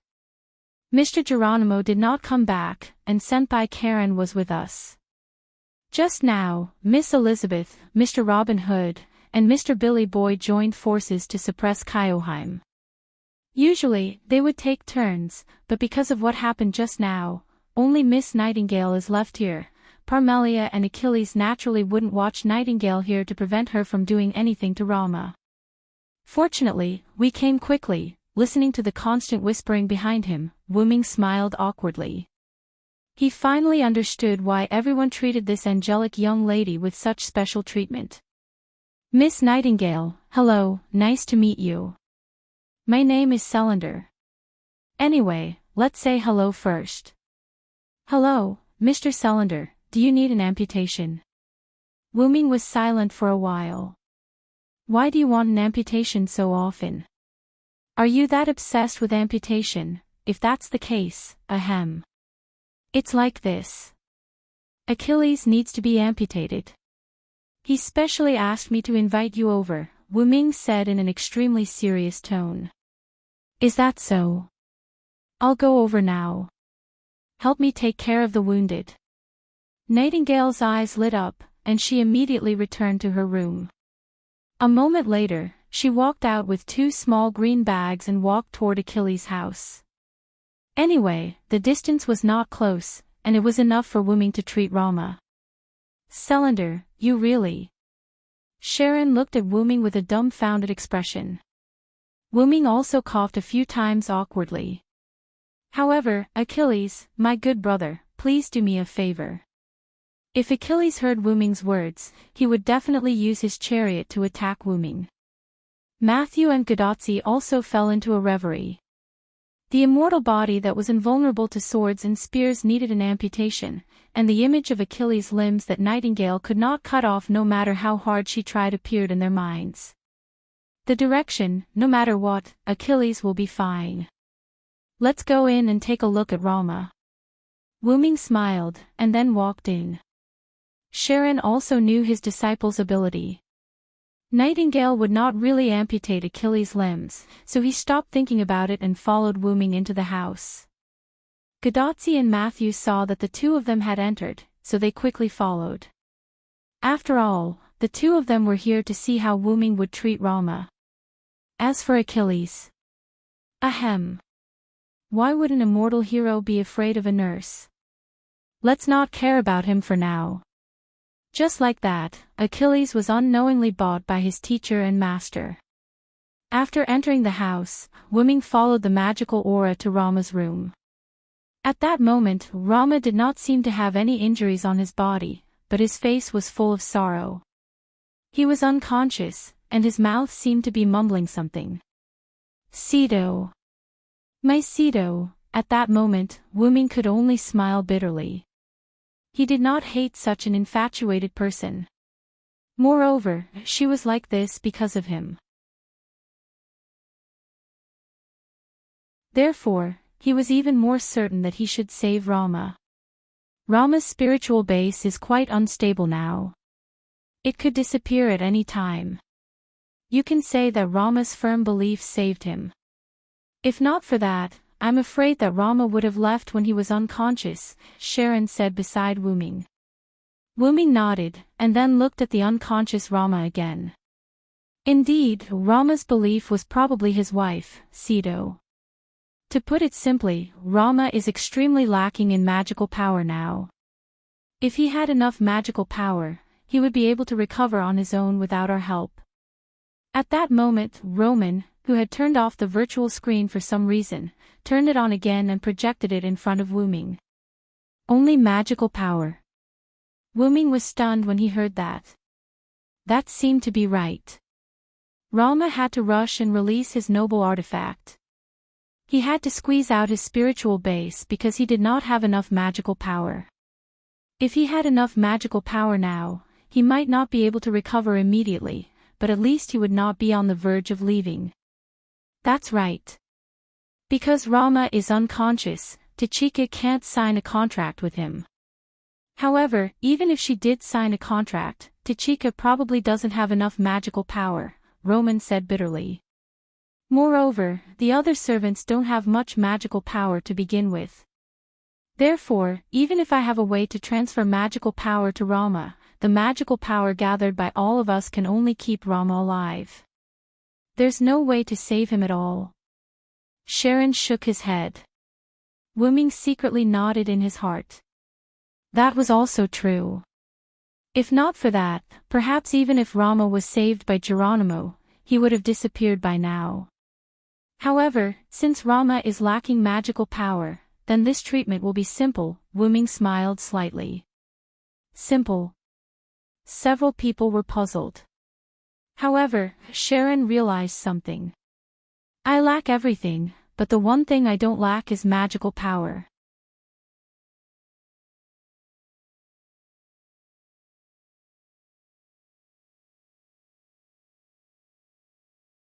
Chapter 490. After saying that, Wuming's body erupted with a huge wave of mana. Matthew and Gadotsi were directly pushed away, and Sharon had to struggle to maintain his body to not be pushed away. Roman's screen, on the other hand, disappeared due to the violent fluctuations of mana. Then, Wuming raised a hand in front of him, and countless amounts of mana in his body and the mana released outside of his body converged. Streaks of dark blue mana continuously converged. This was because the purity of the mana was so high that it could be seen with the naked eye, and this made Sharon tremble. Countless amounts of mana continuously condensed in Wuming's hand, and not long after, this mana formed a blue high-density mana crystal in the shape of a holy grail. With the appearance of this mana crystal, the wind in the room also disappeared. If not for the traces of chaos in the room and the fact that Gadotsi and Matthew were paralyzed on the ground from the wind, perhaps the wind just now would have been mistaken for an illusion. You recognize this thing, right? Wuming weighed the mana crystal in his hand and looked at Gadotsi and Matthew. The two of them stood up in a sorry state, patted their aching buttocks, and nodded. I've seen it before. Chaldea has many mana crystals, but why is yours blue? And it's much bigger than Chaldea's. Gadotsi indicated that her mana crystal was a green cube, and it was in small pieces. There's more to be surprised about next. Wuming smiled, and then released his mana again. But this time, the mana released only filled Wu Ming's hand, so Gadotzi did not need to worry about being blown away again. The three of them just watched Wu Ming continue. Pure mana that was visible to the naked eye appeared in Wu Ming's hand. The dark blue mana climbed onto the blue Holy Grail crystal, and as if it was dyed, the Holy Grail crystal began to change color. Surprisingly, when the dark blue color covered the blue mana crystal, it didn't dye it a deeper blue, but a golden color. While he was at it, Wu Ming also smoothed out the edges and corners of the Holy Grail's crystal with magic. Just like that, a Holy Grail appeared before Gadotzi. The Holy Grail. Roman shouted in shock as the virtual screen reappeared. That's not it, Doctor. That's a mana crystal created by Assassin. It's just that it's been dyed with some color. After hearing Gadotzi's explanation, Roman calmed down and used the equipment to analyze the Holy Grail. In the end, just as Gadotzi had said, this Holy Grail was just a magic crystal. However, this was enough for Roman to look at Wu Ming in a different light, because this Holy Grail was indeed an incomplete Holy Grail. After Roman's examination, the Holy Grail held by Wu Ming also had an unimaginably large amount of mana. It was almost the same as the real Holy Grail. It could be said that the Holy Grail held by Wu Ming only had the characteristic of having a large amount of mana.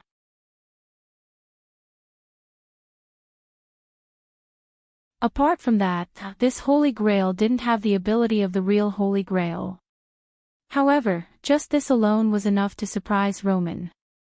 Just now, due to the influence of the magical fluctuations and the poor signal, the connection between Roman and Gadotzi was directly cut off. However, because Wu Ming's speed of condensing the mana crystal wasn't slow, it only took a few minutes for Roman to reconnect. In other words, Wu Ming created an incomplete version of the Holy Grail in just a few minutes. I'm afraid you're the only one who can do such a shocking thing in just a few minutes. Roman had a strange expression on his face as he said embarrassedly. Roman was naturally referring to Wu Ming's identity, and Wu Ming also understood what Roman meant. Then, looking at Gadotzi, who was staring at the Holy Grail in his hand, Wu Ming smiled.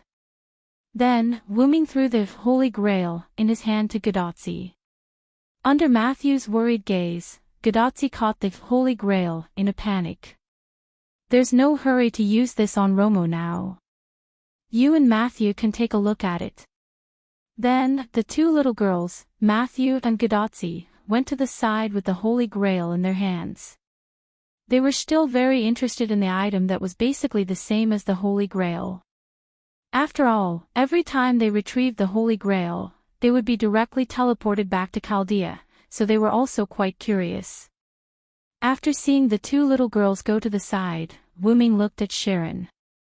When Nurse Nightingale returns, I'll let her use this Holy Grail bit by bit on Romo. As for bit by bit, after all, Romo's body was on the verge of collapse. If too much magic was injected at once, perhaps it would directly shatter.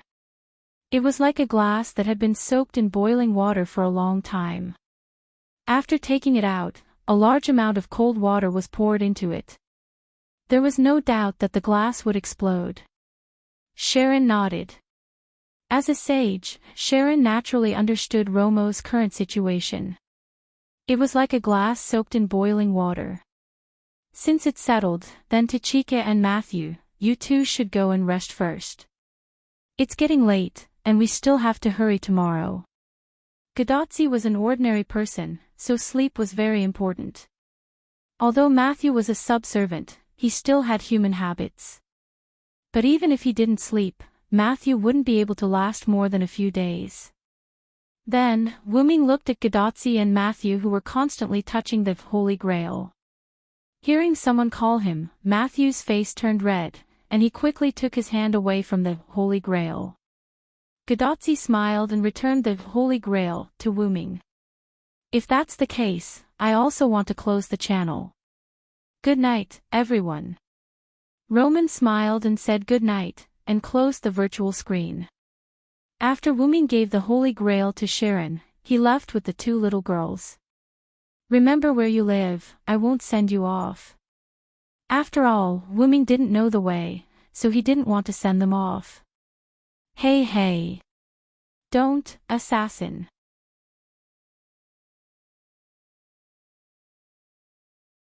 Matthew and I miss you. Come with us. Gadotsi instantly pulled Wuming's arm and acted like a spoiled child when Matthew's face turned red. Wuming smiled helplessly and nodded. Well, I have nothing to do now anyway. On the way to Gadotsi and Matthew's residence, Gadotsi kept chatting with Wuming. From time to time, she would act like a spoiled little sister to Wuming. This made Matthew, who was behind them, blushed. After all, this town wasn't that big. Even if Gadotsi deliberately slowed down, they arrived after chatting for a while. Alright, hurry up and sleep. Otherwise, I won't bring you along tomorrow. Wuming patted Gadotzi's little head dotingly. Matthew too. Don't delay your sleep because you care too much about your seniors.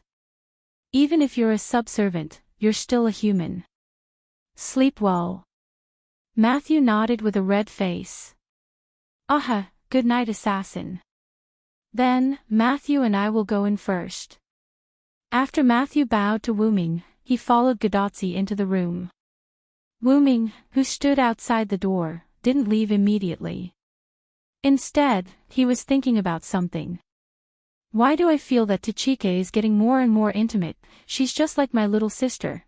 Wuming thought about this problem and turned around to leave.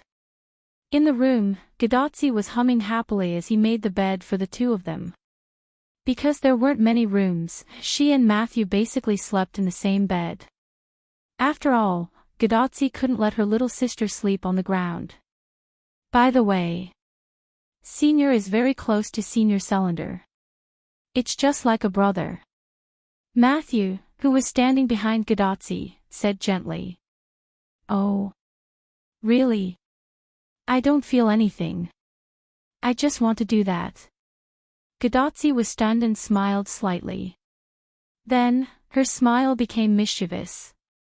Could it be that Matthew is jealous? Gadotsi looked at Matthew with sneaky eyes. How? How could it be? Matthew instantly panicked. But after seeing the look in his senior's eyes, he understood that his senior was teasing him. In an instant, Matthew's little face bulged like a bun. He pretended to be angry and looked at Gadotsi. Aha! Senior, ha ha ha. Okay, let's sleep. We still have to hurry tomorrow. Senior is so annoying.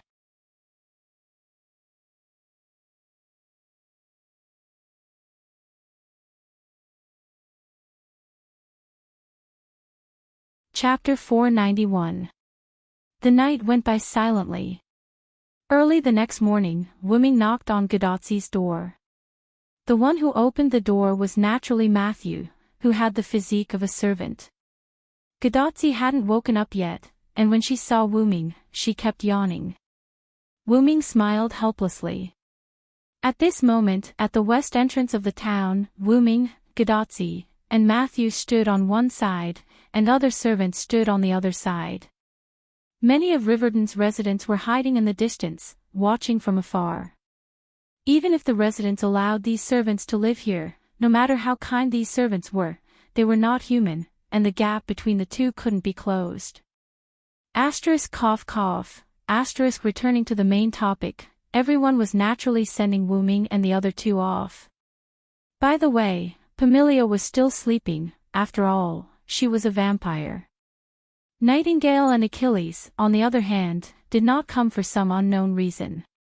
On the contrary, Rama had already woken up and participated in the farewell ceremony. Early in the morning, Wuming would take Gadotsi and Matthew to the west coast of the American continent to unite with Edison. Although it was a bit uncomfortable to give Chaldea's master to a servant who was originally an enemy, since it was Gadotsi's decision, they naturally agreed. Of course, some people were happy, some people were sad, some people agreed, and some people opposed.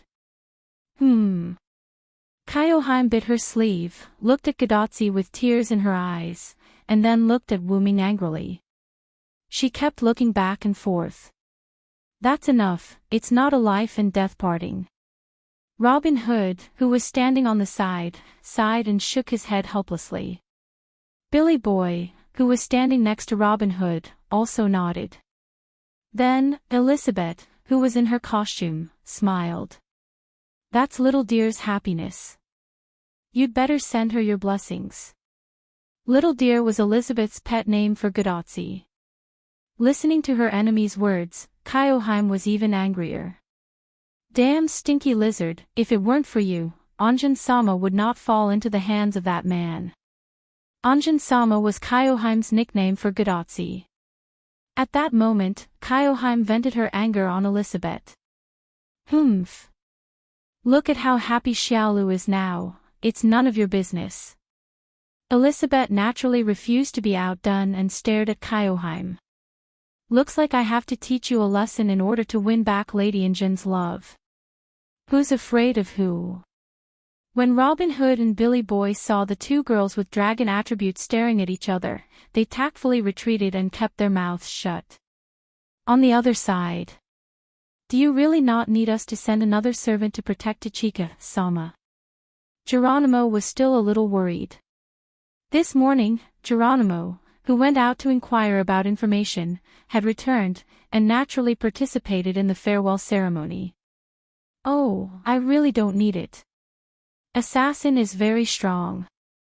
Godotzi held Wu Ming's arm and said with a smile. Believe in Cylinder, Geronimo.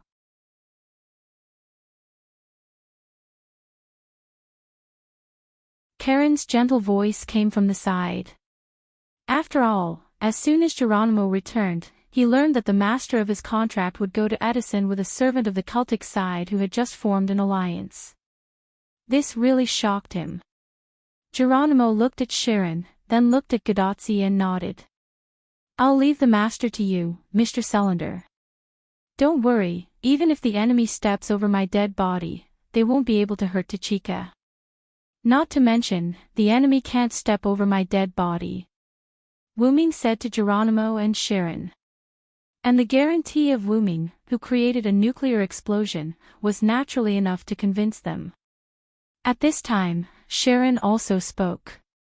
By the way, Cylinder, Nightingale didn't come back last night. I have ways to treat patients, so I used the Holy Grail on Rama, and the effect was not bad. This made Wu Ming stunned for a moment. Nightingale didn't go back, and she disappeared this morning. Achilles also disappeared today. Could it be that Nightingale chased after Achilles to do an amputation, and the two of them chased each other away? As if he saw Wu Ming's doubts, Sharon smiled bitterly. My disciple is indeed missing. I think it might be related to Ms. Nightingale. Sharon purposely went to look for his disciple this morning, and found that his disciple's house was in a mess. The windows were open, as if he was being chased by something. Thinking about it carefully, it might be that Nightingale. After all, she was a berserker. How could a berserker be easy to deal with? Compared to other classes, even an easy berserker was a problem child. This made Wu Ming feel awkward.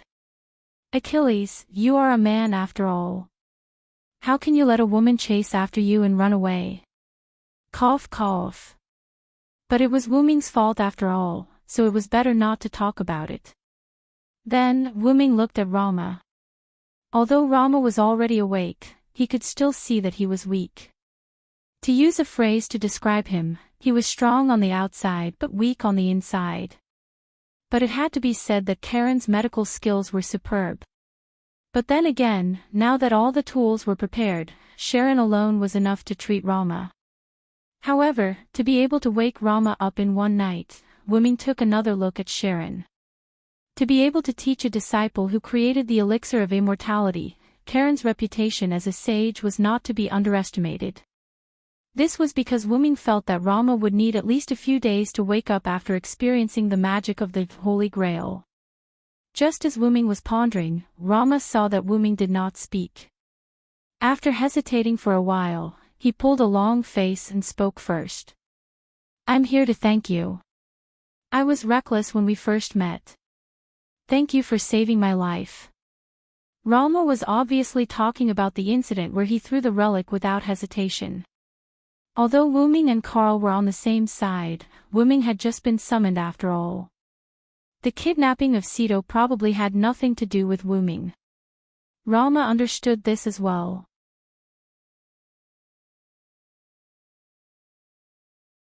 However, as he was too emotional at that time, he ended up harming himself. After all, they are now my subordinates in name. But don't worry, I won't do anything to your Sito anymore. On the contrary, I'll help you to save your Sito. Again, Wu Ming had a good impression of the infatuated man. If possible, Wu Ming did not mind helping him. You're right. They are also your subordinates. When I save Sito, I'll definitely have a good fight with you. As expected of a king, he was still quite cool when he calmed down. All right. I'll be waiting for you.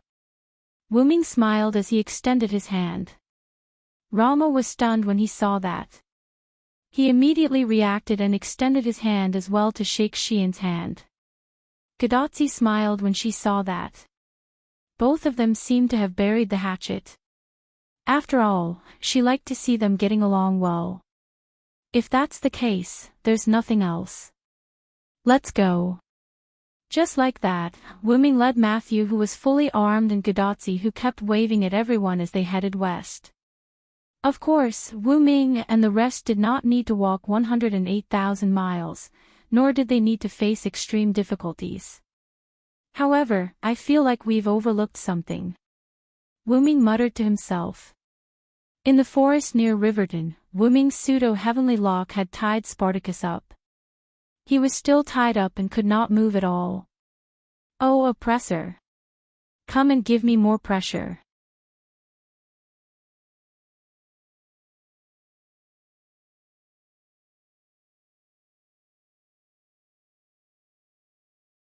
Chapter 492. In the northwest of the Rocky Mountains, a 4 or 5 meter long white deer was jumping on the mountain like a spirit, running towards the west. This white deer was naturally the white deer that Wu Ming sat on before, the vehicle of the Holy Spirit Yggdrasil. It was neither alive nor emotionless and was completely controlled by Wu Ming. After walking for a few minutes, Wu Ming thought that the speed was too slow and threw his spear to the ground. Then, the holy white deer based on Funbaba appeared in front of Gadotzi and Matthew. The appearance of the white deer made the two little girls feel good. After all, the white deer's appearance was still good enough. Then, Wu Ming, Gadotzi, and Matthew rode the white deer. Because of the increase in the number of people, the white deer that Wu Ming summoned was naturally a little bigger, making it more convenient for the three of them to ride. Wu Ming sat on the back of the white deer, holding Gadotzi in his arms, while Matthew sat behind Wu Ming and hugged Wu Ming tightly. Gadotzi closed her eyes and looked carefully. Her breathing was steady. There was no doubt that Gadotzi had fallen asleep. Wu Ming saw that Gadotzi was sleep-deprived, so he used hypnosis to make Gadotzi fall asleep. Of course, Gadotzi naturally didn't know that. She just felt very sleepy, so Wu Ming proposed that he could hold Gadotzi, and Gadotzi gladly accepted. Wu Ming still used magic to make Gadotzi's senses change. Even in the violent vibration, Gadotzi felt stable, so the constant jumping of the white deer did not affect Gadotzi's sleep. On the other hand, Ma Shu was a little scared because of the speed of the white deer, so she hugged Wu Ming tightly. But after a period of adaptation, he got used to it. It was like riding a bus, watching the surrounding scenes receding, but he still hugged Wu Ming's waist tightly. Matthew's shield was hung on the white deer's tail by Wu Ming's control. The white deer's tail was like a ponytail. The snow-white long tail tied Matthew's shield, so there was no need to worry about the white deer's running and jumping. After all, the white deer's body was not much bigger, so it was not easy to put a shield on it. The speed of the people riding the white deer was a lot faster. In less than 2 hours, Wu Ming and the other two were about to leave the Rocky Mountains. In this way, we can be considered to have left the territory of the Japanese forces, Wu Ming said lightly. Along the way, Matthew told them about the Holy Grail forces in the Rocky Mountains. According to Matthew, there were no traces of humans in the entire Rocky Mountains. The whole mountain was full of ghosts. There were ghosts with green faces and fangs, and there were also ghosts without bodies. In short, no matter what kind of ghosts they were not something that the humans in the United States could deal with. The ghosts should be the soldiers of the Holy Grail forces. This was what Wu-Ming said to himself when he first heard Matthew's explanation. Celtic had Wu-Ming's soldiers, Greece had Dragonfang's soldiers, and Rome had Roman soldiers. Just like other forces, Japan also had its own ghost soldiers. The reason why the residents of Riverdon allowed the servants to move in was because of the ghosts attacking the humans. The Celtic and Roman troops were not only soldiers, but they were also far away from here. However, the territories of Japan and Greece happened to be on both sides of Riverdon. Moreover, ghosts and Dragonfang soldiers were really like wild beasts. Before the servants lived in Riverdon, not only Riverdon, but also the residents of the Missouri River Valley often suffered from sparse Dragonfang soldiers and ghosts. They only knew how to use guns, so how could they fight against these enhanced version of skeletons and ghosts? Naturally, they needed the help of the servants. Later, when Wu-Ming asked who the leader of the ghosts was, Matthew shook his head. Matthew told Wu-Ming that the one who went to explore the Rocky Mountains was Robin Hood. Because there was no one in the Rocky Mountains, only Robin Hood, who was known as the King of Faceless, had the ability to explore such a place. According to the exploration, Denver was determined to be the gathering place of the Holy Grail forces in Japan. However, he did not enter Denver because Robin Hood had sensed a large amount of poison before he even reached Denver. Robin Hood was also a master of poison, so he was very sensitive to poison. Under the premise of ensuring his own safety, Robin Hood collected some information and left. After that, everyone knew that the Japanese forces were not to be trifled with. At least, not many servants could ignore those poisons. Especially Sharon, who couldn't stand the Hydra's poison and chose to commit suicide. It was estimated that as long as Sharon approached, he would be poisoned to death. Even Kyoheim, who was originally a member of the Japanese forces, didn't know. When Kyoheim was summoned by the Holy Grail again, she didn't even pay attention to the leader of the Japanese forces and directly left the Rocky Mountains. Coincidentally, no one stopped Kyoheim, so she was released. In this way, Kyoheim, who pursued her love, betrayed her original side without any information. Perhaps, because of this reason, Kyoheim was a little more honest. However, in Kyoheim's words, all of this was for love, for Kyoheim's Anjin-sama. In short, even Matthew didn't know the specific situation of the Japanese forces. However, Wu-Ming had some idea in his mind. Japan, leader, ghost, poison, he could only think of Shitendaji. I don't know if Shitendaji here has the memory of burning Winterwood City. If so, it would be difficult to deal with. Wu-Ming didn't know Shitendaji. Apart from the historical records, Wu-Ming only knew that she was a female ghost who could eat people, drink wine, and didn't care about trifles. Yes, and the most important point, she did things completely according to her preferences. If she was persistent, she wouldn't let others feel comfortable even if she died. From the poisonous wine gourd in Winterwood City, it could be seen that Shitendaji, who used all her strength to release her noble phantasm, really disgusted Wu-Ming. It really confirmed that sentence, even if she died, she wouldn't feel at ease. It's better to leave here quickly. Thinking like this, Wu-Ming controlled the white deer to speed up a little, wanting to leave this junction quickly. After Wu-Ming and others left the Rocky Mountains, in the place where Wu-Ming and others were just now, a purple and quite exposed figure appeared. What a delicious smell. After leaving the Rocky Mountains, Wu-Ming was temporarily relieved. Fortunately, there was no Shitendaji who blocked the road to rob them. Then, Wuming and others entered a flat area that looked like a plain but was actually a plateau. You're tuning into the LoveLore Library YouTube channel. We're so grateful for your support, and don't forget to subscribe to join us on this incredible journey through captivating stories. Your generosity through donations truly makes a world of difference, as it's the primary source of revenue that allows me to expand and enhance this channel for you. Thank you from the bottom of my heart for being a part of this adventure.